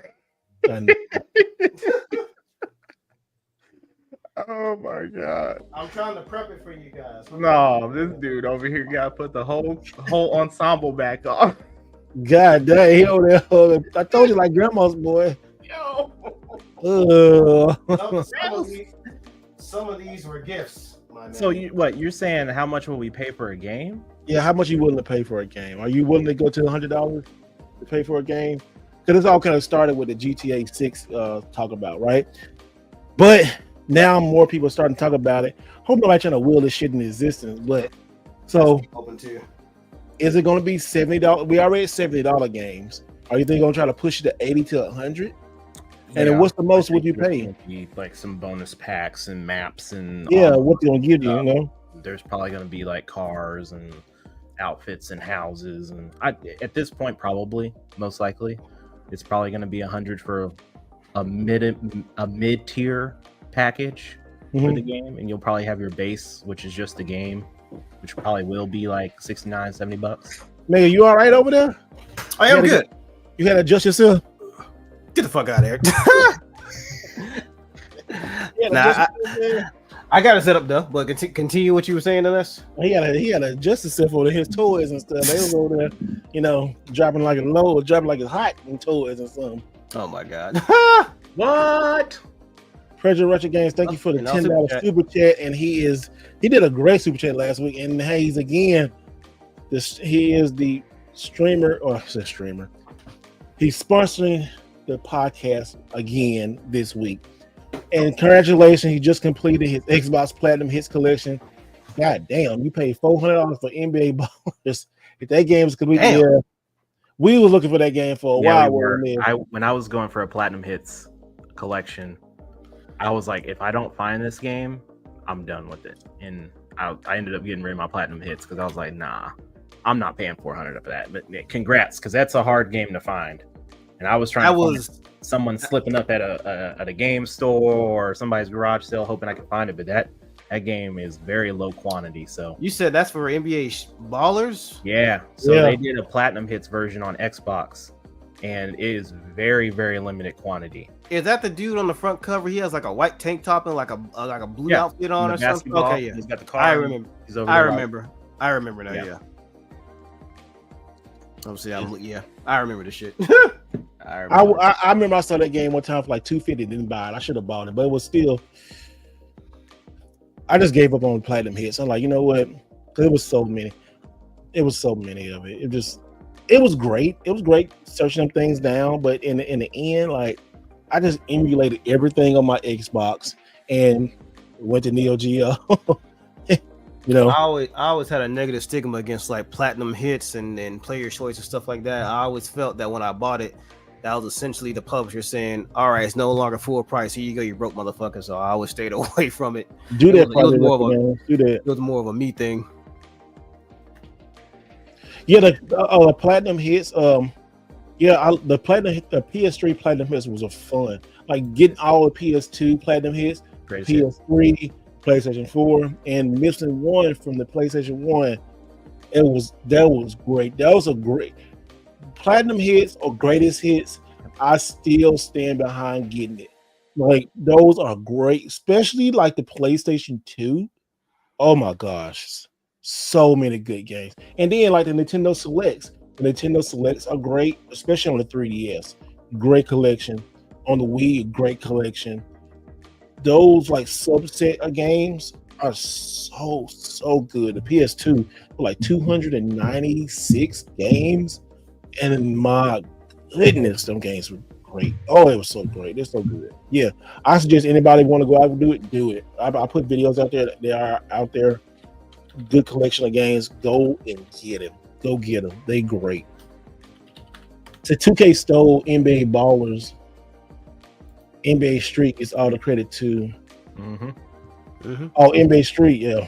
NBA Street. Yeah, NBA Street's like those are the ones I started playing, and those are the last ones I played when it came to like any type of basketball games. It still holds up. NBA Street still holds up really good. Oh yeah, especially 3. I had the GameCube version for obvious reasons because Mario, Princess, and Luigi, those motherfuckers, they was broken. They was hella broken.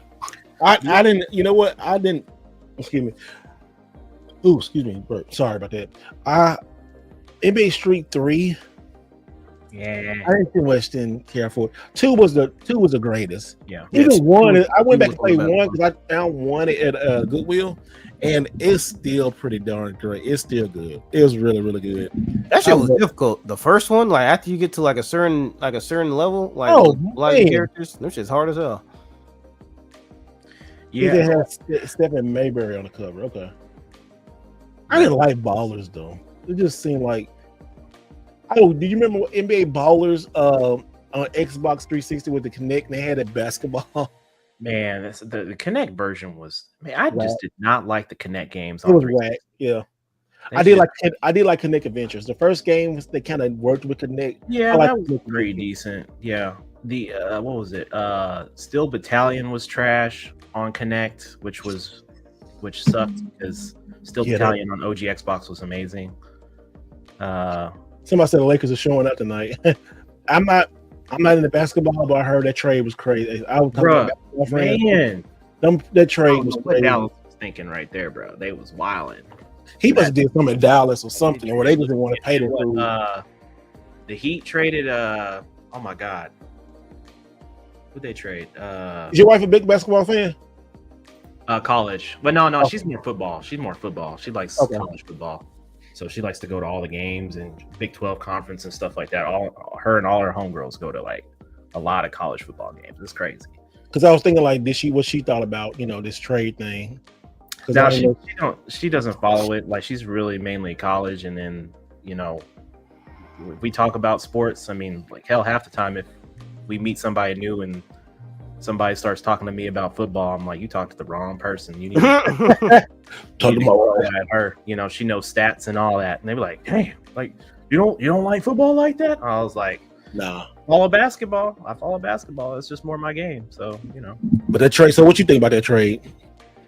I think there's a lot of hidden behind. A lot of stuff going on, yeah, that we don't know about. I mean, some people, the speculation is like, you know, Luka wasn't training, he wasn't staying in shape. You know, talent can only get you so far. Blah blah. I think it was more Dallas just didn't want to pay that supermax. That was $350 million smackos. They didn't want to pay paying them that much. Oh, damn. Yeah. For how long was the contract for? I think it was 2 or 3 years. I think. And he was approaching his third year or in the second year. Yeah, I mean, And here's the thing, though, right? He wasn't trying to leave. He was completely blindsided by it. Like if you look at him in Vegas, not Vegas. If you look at him in Los Angeles right now, like he's been on the bench that first game, he was just sitting there like, "Why am I here?" Yeah, 5 years. Yeah, thank you. 5 years. People were equating the trade to like being one of the most outlandish things that they were saying in 2K, the actual game, 2K itself. They said if you try to trade it, the system wouldn't allow it. Yeah, they said because it was like this thing would not even happen in the game. So there's damn sure no way it happened in real life. It should happen in real life. 2K. Oh, can I say something real quick? Also, too, like a sponsor, we actually got a tie for sponsors. Added up, Geek. I was gonna say Geek Evolution. He got 2 super chats, and then Project Retro got 10. So like they both are they're co-sponsors, so they're together. Yeah. So we got 2. So make sure you go out and follow those guys. You know, go follow Geek Evolution live with Captain Logan, not Captain Morgan, and also too y'all go check out Project Retro Games. You'll see them on the banner scrolling. So they are the top super chatters, and thank y'all so much for supporting the channel. For that, y'all are the sponsors of tonight. So thank you so much. But yeah, we get back to it. And also too, if you see people like these, like Socrates and Pornstar Jail and Mr. Anderson, they are members. If you want to be a member of the channel, definitely some perks are coming. I'm working on some emotes so y'all can use and stuff. So I'm getting into that. Oh, that'd be cool. That'd be cool. Yeah, they are definitely, and also too, like all members and all super chats will get your red on the channel, and also will stay on the replay so people can see you guys and follow you. There are some amazing people staying to the chat. I mean, amazing people. The chat can see you, and amazing people who are helping support the channel. Because, like I said last week, StreamYard be trying to charge your boy $50, yeah, like for $45 for a month. Woo! Hey. Anybody know games with this? I'm definitely paid. But so thank y'all so much. I would like to discuss a piece of video game investment news. Here we go. We need to have like a little music with that. Hold on. But you gonna play something?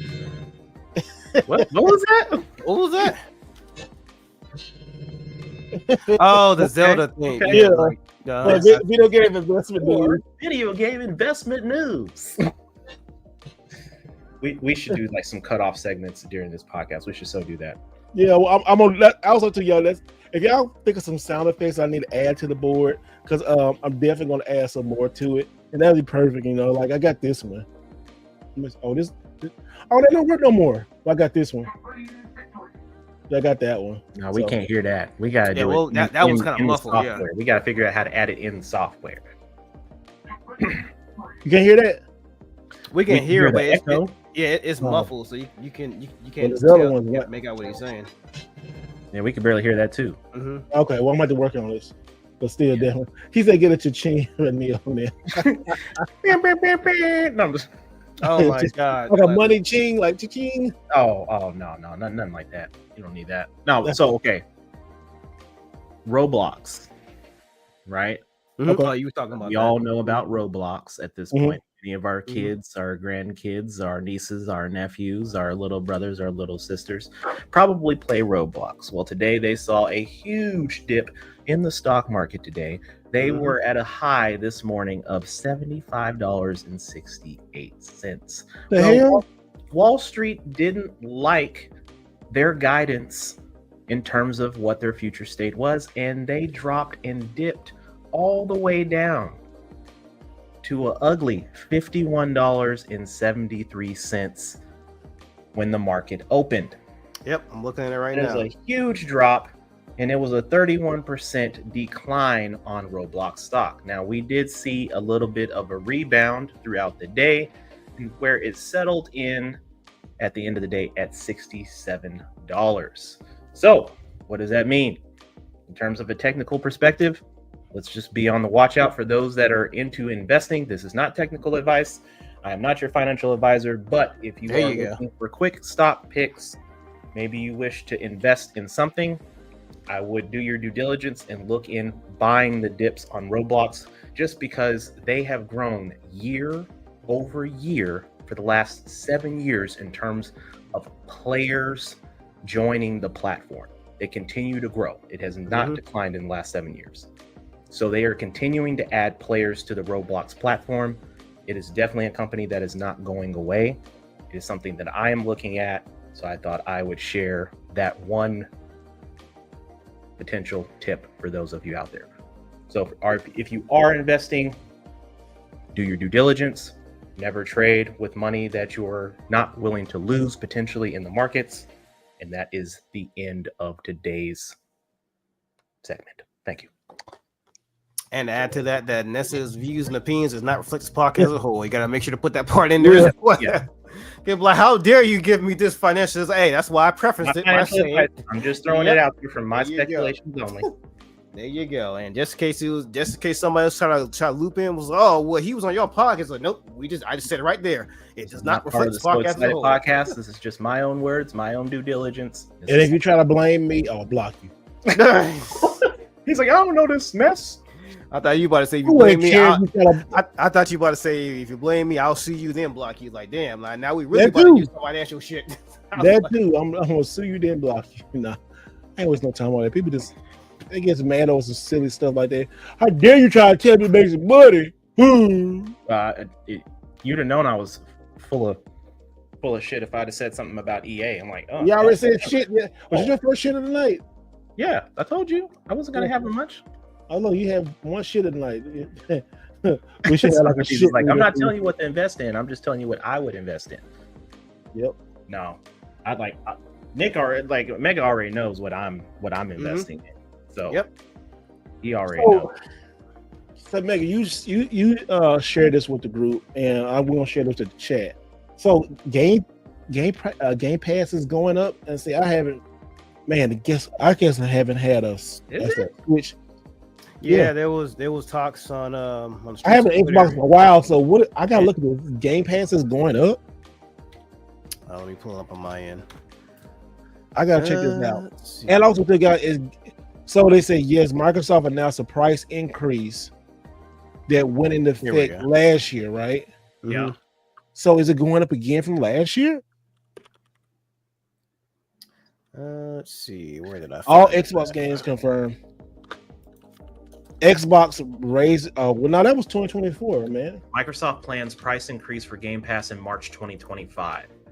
Yep, that was it. Hold on, that's the one I was going to bring up. Put that in the chat. We'll put that in the private chat so we can let everybody see that. I'm trying to find the. Oh hell, that's not. I need to find one that's in an English site. I think they do yearly. Do Xbox do yearly subscriptions? Do they do yearly subscription on Xbox or do more? Yeah, do they? Yeah. Oh yeah. Wait, because I know they roll Xbox Live in the game. Okay, he says it's a rumor. You know, I'm messing with. He's an Xbox fanboy, so he gonna know anything you say negative about Xbox. He gonna be on our ass about it. He like, no, it's all of them. What are you talking about? I'm messing with Ken. He like, no, Xbox they say shit. Don't be saying like that. But yeah, like, because that's what I was reading about. It. There's alleged rumors that it was going up, and just rumors. Okay, and just knowing how. Like, we being honest, how strapped for cash Microsoft, well, not Microsoft, Xbox, like trying to turn like over a profit. Yeah, I can definitely see that coming to fruition. Honestly, like I could probably see them making some type of price increase like by the year end. I don't know. I'm Sam Club and Costco. Oh yeah, Sam Club and Costco got those yearly subscriptions. Cheap too.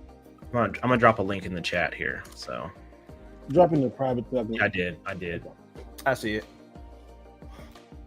This was what's today's date? Today the 6th. Mm-hmm. Yeah. Yep. Mm-hmm. This was dropped at 9:07 p.m. So this was like, this just got dropped. Yeah, like less than 2 hours ago. Yeah, okay. Okay, so look, PK Insight. Is this what kind of website is this? I don't know. I just looked it up. I was like, it could be completely false information for all I know. Yeah, it could be, because you know how some people like to hate, but Disclaimer. Xbox Game Pass. We don't know. This is disclaimer is just a rumor. So currently, Xbox's main strategy for long-term growth in Game Pass, given the console, is not driving much revenue because of declining sales. Xbox is bringing more and more premium titles to the subscription service to increase its worth. Given all changes have a cost, today we have discovered that Microsoft is looking to increase the Game Pass price, and the price update is sent to resellers and retailers. However, it is not public yet. The report says that the price hike will be public by March 2025. All subscription services, including console Game Pass Ultimate, and PC Game Pass, will get a new price. However, the price increment will be seen in Game Pass Ultimate because it has both console and PC games. The price increase is essential for Xbox, given it has spent high enough revenue to bring premium titles to the subscription services. Activision's acquisition to make Call of Duty available is one of the biggest examples of it. Meanwhile, a report says that Xbox has added 137 games worth $1,400 in 2024 on 1,400. You mean 4,800? Typo. It says 48. Oh yeah, I see 4,800. Oh, I'm sorry, 4,800. I'm sorry, my bad. I was like $1,400. 4,800 in 2024 on Game Pass. Hence, the price increment is justifiable for Xbox. Analysts have also previously predicted that the Game Pass price increase is inevitable. That said, the previous price increment was seen in September 24, and with Game Pass Ultimate increasing to $19.99 and PC Game Pass increasing to $11.99. So, Yep. And even to summarize all this stuff, like, yes, this is an alleged rumor, but again, I think we were talking about this last year, because we were saying with that purchase of Activision Blizzard, because the prices, I think it went up a little bit, but that Call of Duty thing that they got, especially just how they're putting a lot of newer games. I mean, they're putting like stuff like Hi-Fi Rush, Sea of Thieves. I mean, Forza's going over to PlayStation, so they gotta find a way to subsidize that money somewhere. If they're putting their games on other people's platforms, then the only course to try to make up more money for that is to, of course, pass a lot of that cost off to the consumer. So I really do see that becoming like a thing probably before this year's up. I mean, GameStop isn't the only. I'm not GameStop. Game Pass isn't the only subscription that's increasing. I mean, Netflix is increasing yet again. What is what now? Like $17.99, like $20.99? It's about to hit like I think 17, 18, 19.99, somewhere around there. I'm like, damn. Yeah, I had to reduce my Netflix subscription member because I was like, I had the one that had Ultra 4K. I downgraded that shit. I said nah. Ultra 4K. Ultra 4K. Yeah, because essentially you can watch Ultra 4. You can stream Ultra 4K movies, whichever one supported it. Like Spider-Verse had it, Mario had it. It'll select movies and TV shows that had it. But then I started looking through the catalog. I'm like, most of these shit I don't even watch. Yeah, I was like, most of these shit I don't even watch. I don't care about watching. No 8K movies.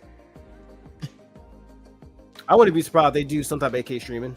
No, I'm talking about like, you know how PlayStation like. Oh yeah. No, like, y'all ain't got no good 8K. Shut up, PlayStation.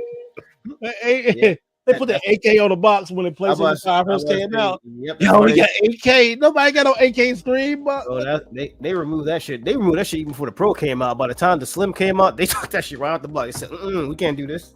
That's damn near false marketing. We had one game to have 4K assets, and there was technically it's two games that got 8K. Gran Turismo or something else. Oh yeah, that's right. So, speaking of Gran Turismo, I watched the movie last night. How you think? I loved the movie. It was really good. I really wanted to play Gran Turismo right after that. Yeah, because it was mostly framed in a documentary, right? Yeah, it was a true story. Yeah. I liked it. It was very well done. I liked how they did like the PlayStation segments in there. The like when they first started the movie, they had like the PlayStation boot up sound. I was like, okay, this is what we're doing in this movie. I like that. They did a good job with that. So, it was really well done. They got a lot of money invested in the Gran Turismo anyway, so yeah, they couldn't squander on doing that. And plus, it's based on the story. all 8K games. F1 at 20, F1 24 60, GTA on GT7 is 60, No Man's Sky at 30, redacted. Okay, the Callisto Protocol running at 30. I did hear about that. Yeah, they were boasting on their social media. It's like we got this bullshit ass game that's like a ripoff of not a ripoff. That's like a spiritual successor, but worse of Dead Space at 8K. I'm like, bro, who wants to play that at 8K? On what display? Who out here running to get an 8K display to play Callisto Protocol? So right there, F1 24 and Gran Turismo 60 frames for sure needs 60 frames for sure. How much is an 8K TV? A good one. Look for a good one. So that here it is. Oh, okay. They're not that bad, but are they not that good either? They're not that. What's the price? What's not that bad? I'm acting like a rich like you. What's that? Yeah.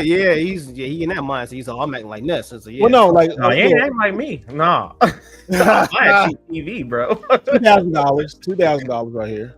Oh, okay. Right. I mean, but you know that 100. I'm like 6 or 7. I'm like, hell no. Wait, so 8K TVs. Look, we got one for 5,000. What's the size on it? What size is it? That is 85 inch. Okay. Well, I mean, 65 is 25.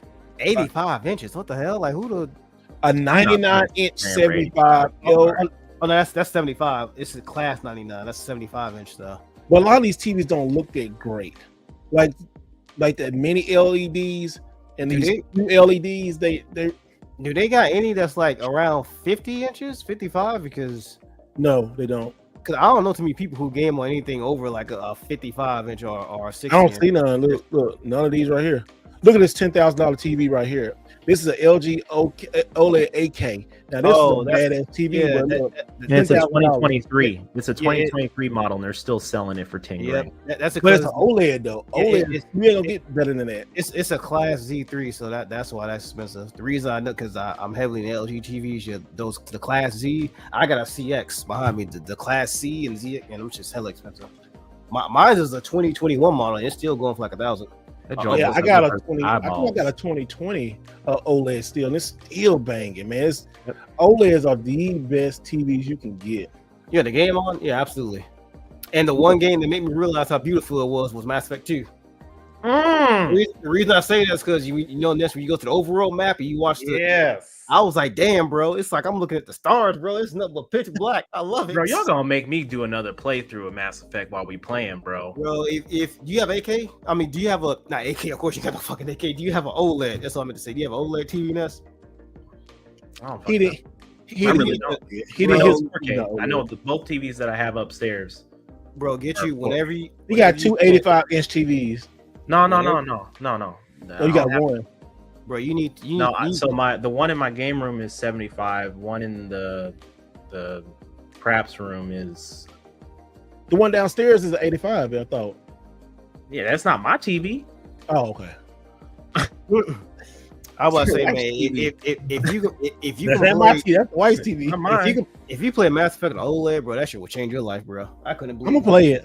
I'm just bro, you need to, dude. I'm telling you, you won't be disappointed. Like if you come back on here next week and you talk about like I ain't played it yet, man, we gonna have some. No, I know. I need to seriously set it. I need to get my streaming device. I was telling this. I was like, nigga, you need to play it on an OLED TV. Like that shit is beautiful. You know, let's see that nigga.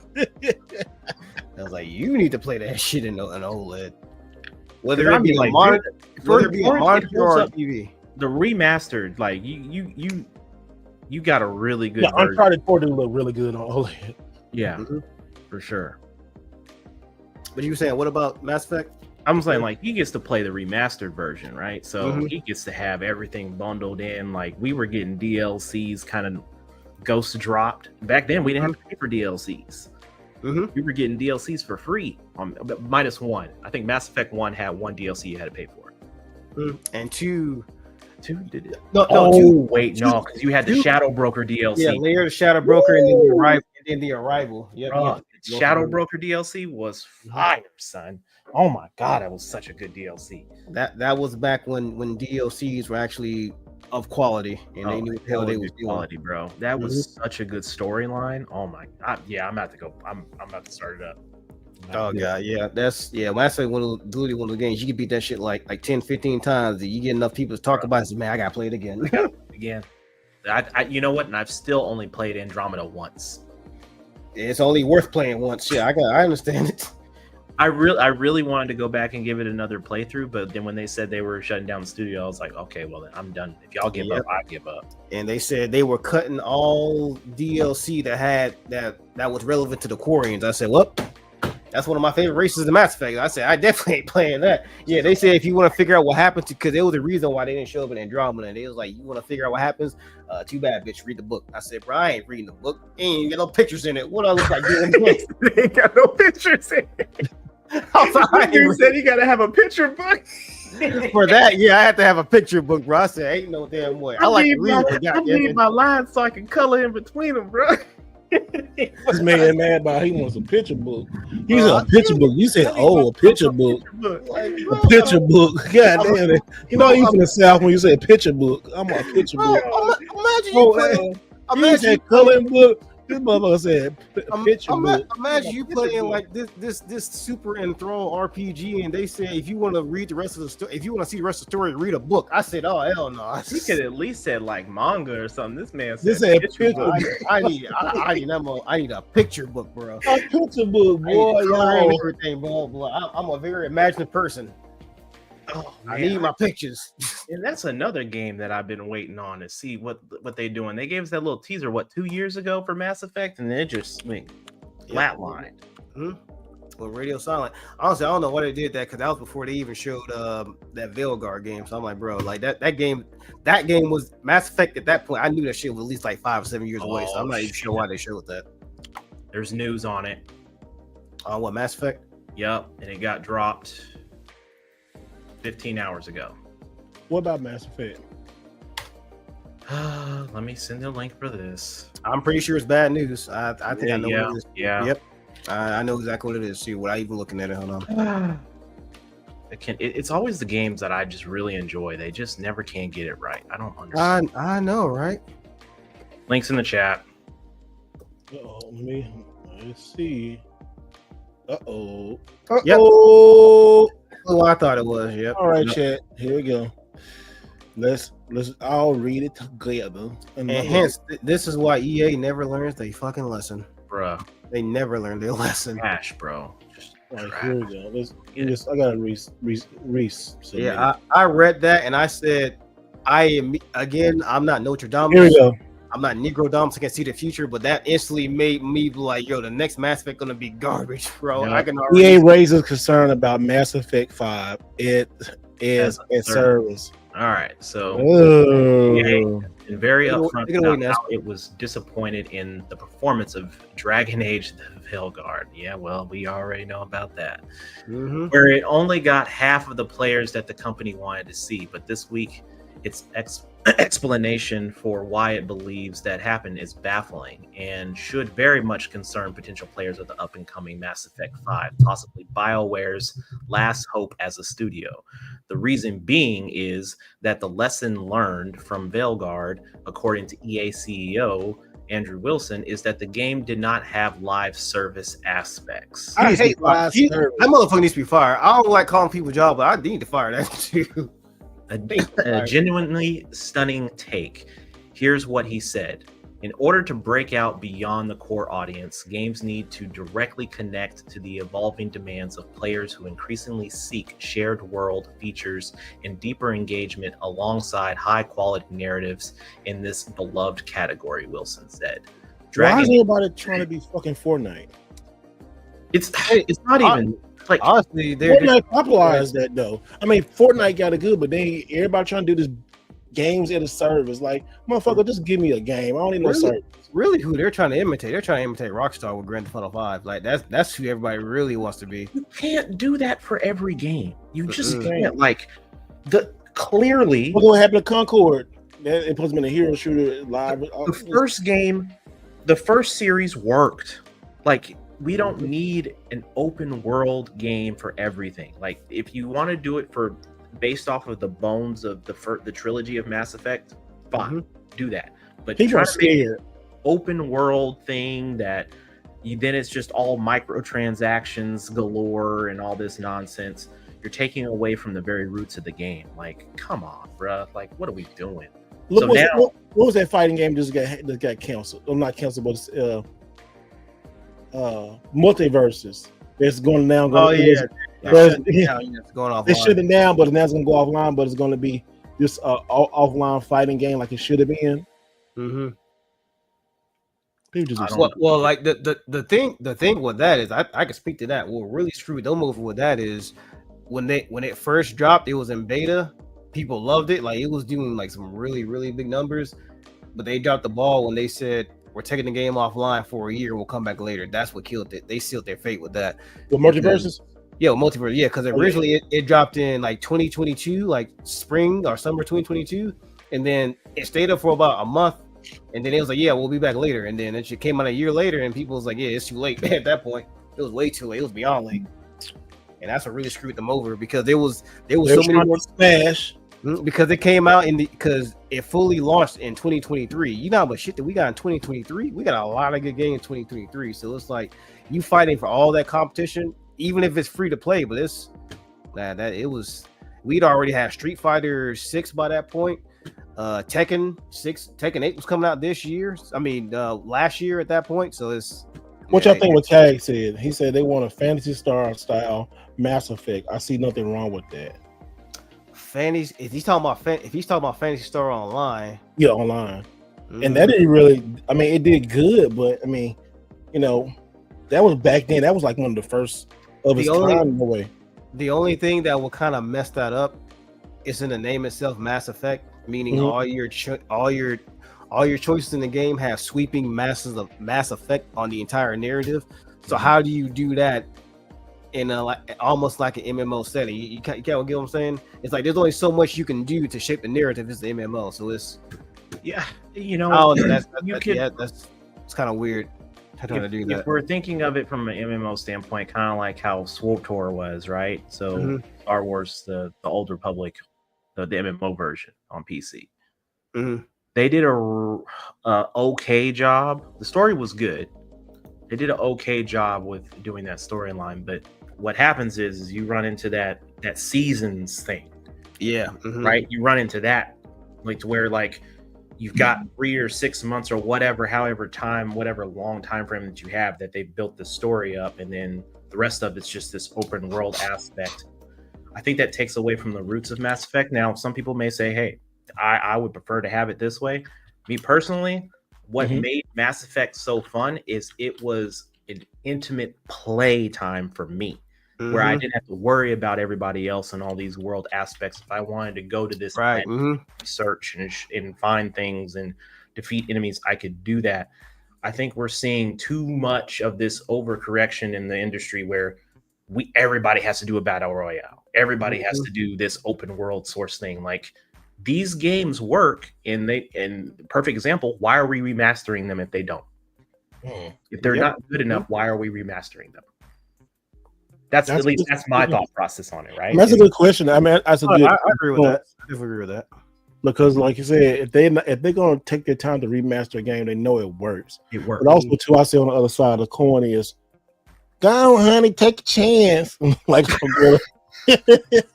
like if you got that reference, you should know what I'm talking about. Yeah. Go, honey, take a chance. But take a chance on them do a different game or something. They're really scared to take chances now. Like I mean, it's shit. Look at Concord. That was a chance, and woo wee. I think if they had people with common sense in there, they would have looked at it and be like, "Yeah, this is," because that game literally had. Yeah, we just gotta say whatever we can say to keep our job written all over it. Because COVID has set a lot of people back, and a lot of COVID set a lot of back. But also too, like, man,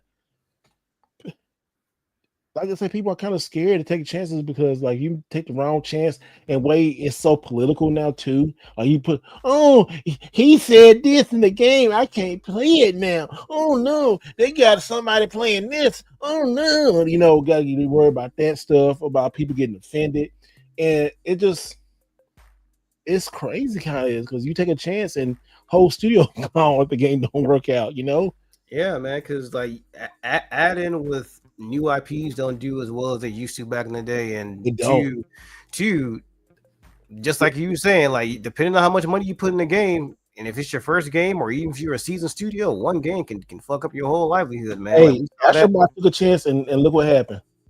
oh yeah. Well, that's because the team behind that was talented though. Yeah, I mean, that's a little different. It's like game. That's not controversial or anything like that. When you start going into games that start going into that mirror real world politics and sexual orientations and all that stuff, everybody's opinion.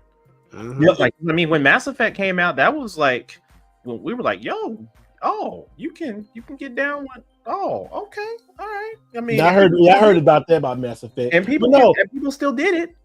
But hey, like, what about Metaphor? Like people joke about Metaphor, which is a great game, but they talk a lot. It's almost kind of like when you're talking about Xenogears and stuff. But people, they didn't complain about it because they was too like lazy to keep playing it. Well, I think in the case of Metaphor, because it pretty much had a lot of that same like context in it, like the whole political stuff like that, but theirs was framed in a way to where it's not directly being like shoved in your face. It's not look at this type of stuff. It's like it's in the game, but it's not overly overt. A good example, a great example, I'm pretty sure everybody agree with this. Metal Gear Solid. That shit is nothing but just a dramatization of the American industrial military complex. That's all it is.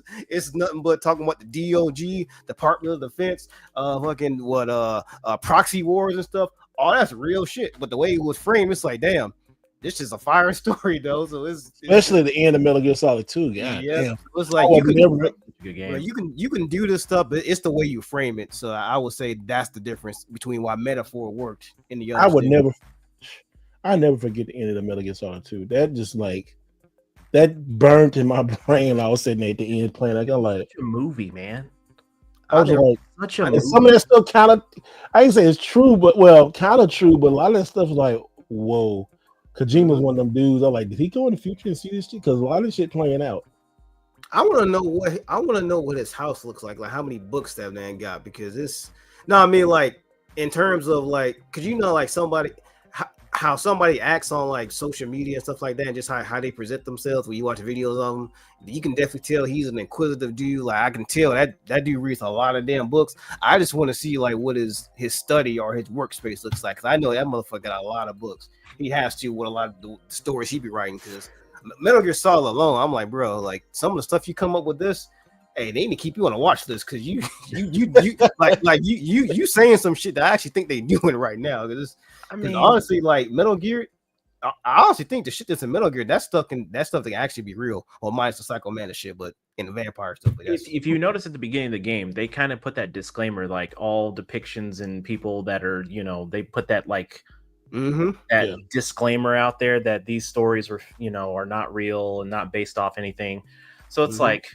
About shit. You always see that in movies too, right? Because there's always those certain movies where like, man, are they sure this ain't no true story or something about somebody? And like, kind of close, So it's, but like, my mom always used to tell me this. She was like, when you read books and you see movies and you see these stories and then you correlate that to real life, these stories came from somewhere. Oh yeah, Those ideas came from somewhere, and a lot of times it comes from real world scenarios. It may not be the same thing, but sometimes there's key points in people's lives that can be molded and melded into a story or a movie, and the audience depicts that as, damn, that really resonated with me. I'm surprised we ain't got a Metal Gear movie after all these years. Bruh, I thought they was gonna do one. I mean, I guess we got one if you add all the cutscenes. So. Yeah. I mean, especially 4. Because I wanted to see David Hayter do it. I mean, when he was younger, when he was younger, I wanted him to play, Snake, because he was the voice. And do y'all remember the Guyver movies? Yeah. Because he was in Guyver Dark Hero, the second one. Really? Yeah. He plays Sean. He plays the guy who turns into the Guyver. Yeah. Wasn't that Guyver based off of Ultraman? No, the Guyver is its own thing. It's okay, because I it always had got its own those anime kind of, and everything. Like they're the kind of first like one's similar weak. though. The first one was weak, but they had Mark Hamill in there, so that's why it got you know. Okay. Yeah, but I would love to see another Guyver movie. That'd be dope. Okay. Or an anime. Bring back the anime.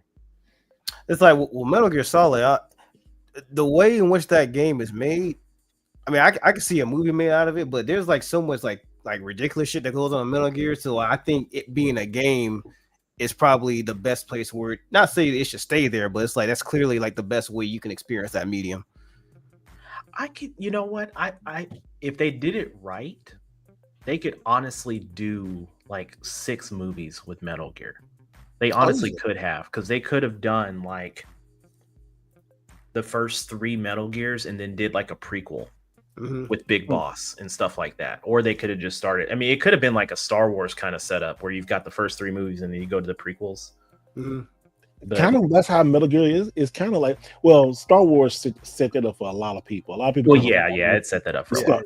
Yeah, a lot of people follow that Star Wars formula. Now I'm thinking about it, like Metal Gear Solid 3.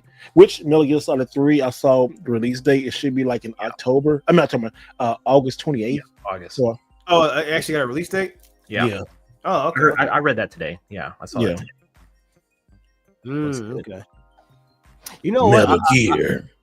What I really want to see, and depending on how Delta does, instead of them just going to do like Metal Gear Solid 1 and then 2 and stuff like that, I really want to see them completely remake.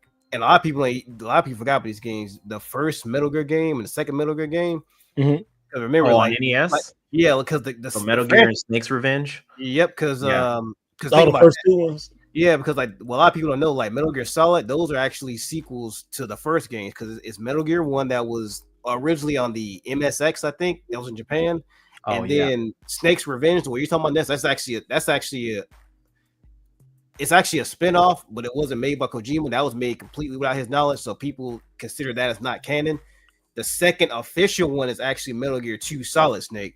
It's confusing as hell. I know that one was on the MSX. Oh no, I'm dancing because I remember last year I put in Metal Gear Solid Snake Eater, for the collector's edition, and it sold out at GameStop, and I still got it placed with Amazon. So I was like, yeah, but it says temporarily out of stock, so it's not going to be not going to be something that's going to sell out. That cover is fucking dope. Here it is. But yeah, this one is this is the real Metal Gear 2. Look at that cover. Ooh, that cover dope. It does look good. That's Dang, nice. Megan, I can't even see that. You should put that in the private chat. Whoa! God damn. Hold on. I literally just copied the Delete. I know. Hold on, let me see. What in the chat with all this nonsense? I know. He just like, Here we go. he put that shit. It was like, blam. All right, there we go. Yeah, click on that. That is the real Metal Gear 2, the sequel to the one that you were talking about, the one that came out in 1989 or whatever that came out. That's the one a lot of people don't know about. It's on DOS. And storyline wise, that's because you guys remember Gray Fox, right? Yeah. Yep. That's the game that him and Snake fought on to why he became a cyborg. That's the one. But isn't this on NES? No, the one that's on NES. That's completely separate. It's because they didn't release this or put this. Yeah, back like out. They didn't have the rights to this, so they had a completely separate team say, "Hey, we want to make a sequel to this without Kojima's like permission or his know about." So they completely different teams.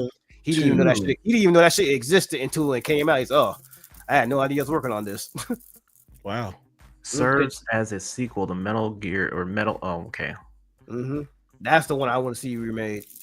For the MSX2 computer platform. I guess you can download this as some kind of system though. Who conceived the game in response to Snake's Revenge, a separately produced sequel that was being developed at the time for NES. I wonder, can you get this? I need to download this to my It says, although where does it say that? Although Kojima would later direct another sequel titled Metal Gear Solid, which was released worldwide on PlayStation to the critical acclaim. This later led to Solid Snake being re-released alongside the original Metal Gear as additional content in the Substance version of Metal Gear Solid 3 for PlayStation 2.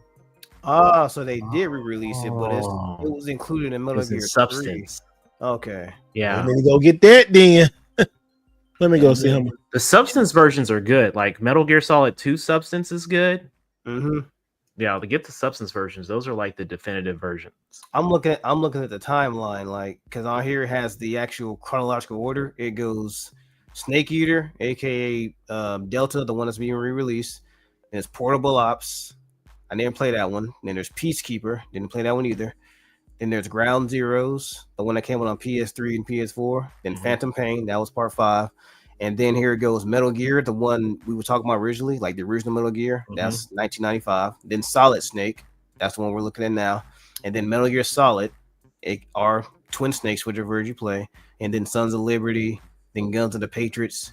And then Rising Revenge is the last one that takes place storyline wise. Damn. Also, it's in that collection, the Substance collection. That's like 1, 2, and 3. They really should have included that in that Metal Gear Solid 1 collection, Volume 1. They did. They really should have. I would have bought it then. Yeah, because I still haven't played. I played the original Metal Gear, but I never played 2, like the official 2. What? Oh, well, you're not talking about PlayStation version. You're talking I played the hell out of that. Yeah, I'm talking about Metal Gear 2 Solid Snake, not Metal Gear Solid 2. I don't know why they did that. I wonder if it's in this Legacy collection. Let me see. So, Metal Gear. Oh, it's in this one. Metal Gear 2 Solid Snake. It's inside. It's in this. It's in this. On the PlayStation 3, the Metal Gear Solid collection, Legacy collection. PS3. Okay. Yeah, I didn't even know it was on here. Yeah, look, it's on here. See, it's on 2 discs, and this, I don't know how much is this game going for now. I think it's about $30. How much is that going for? Let me check and see. And that's called what? Metal Gear what? This is the Metal Gear Solid, the Legacy collection. You got every game on there. Also $50 game still. Yeah, so Metal Gear Solid Legacy collection. Yeah, it has on here. So let me see. Can I put myself big screen? I'm gonna y'all see if I can read all those games on there. Can y'all see that? I'm looking at it right now. Let me switch to the other screen too. Let me switch to my other screen. CIB going roughly 48.09 on price charting. Last couple that sold over the last couple of months, $32, 45, 53, 45, 49, 39. All right, so here's all the games you can see. Like, yeah, so okay. You got Metal Gear. So it is. These are all the games. Metal Gear 2 Solid Snake, Metal Gear Solid 2, Metal Gear Solid Sons of Liberty, Snake Eater, Solid 4. And I remember this came in a box. I can't remember the slip cover I had for this, but yeah. You know what's really fucked up about that too? I just remember if that collection came, I'm pretty sure it was like $60 when it came out. Why the hell did we get Volume 1 that they did like a year or 2 ago with only 3 games on it? Well, they What's up, Steve? I met him at GameStop last week when I was leaving out. Okay, he be tight. They just made a Metal Gear. Yeah, Project Retro Game just made a Metal Gear fan. Yeah, man, you need to send your boy one. That look, I saw it on his Instagram, y'all. It looks great. But yeah, this IG. I was looking on the site. I totally skipped over the older Metal Gears because I'm like, I played that. I need to go back and play this now. I totally skipped over that game because I played all the Metal Gears. I went straight to Metal Gear 1 and then went to 2 and I didn't play much of 3 before, and I went all those, but these right here, and also got the PSP games on here. So yeah. Yeah, that Metal Gear 2 is when all the shit went down. When you fought Big Boss, when you fought I can't show my code. Hold on. Oh, look, and also look. Ooh, that does look good. What are you looking at, Ness? What you looking at? Project Retro's you saw that thing that he got? Yeah, it looks good. Yeah, it looks really good. I like all that. the games are on a disc. Yeah, all games are on a disc. Like this first disc. Okay, so it's got disc. Disc 1 has disc 1. Yeah, you about to say? No, I was saying disc 1 is only Metal Gear Solid 4. Oh yeah, that makes sense. For obvious reasons, yeah. Yeah, for obvious reasons. And disc 2 has Metal Gear 2 Solid Snake. Then it has Metal Gear Solid 2, Metal Gear Solid 3, Metal Gear Solid.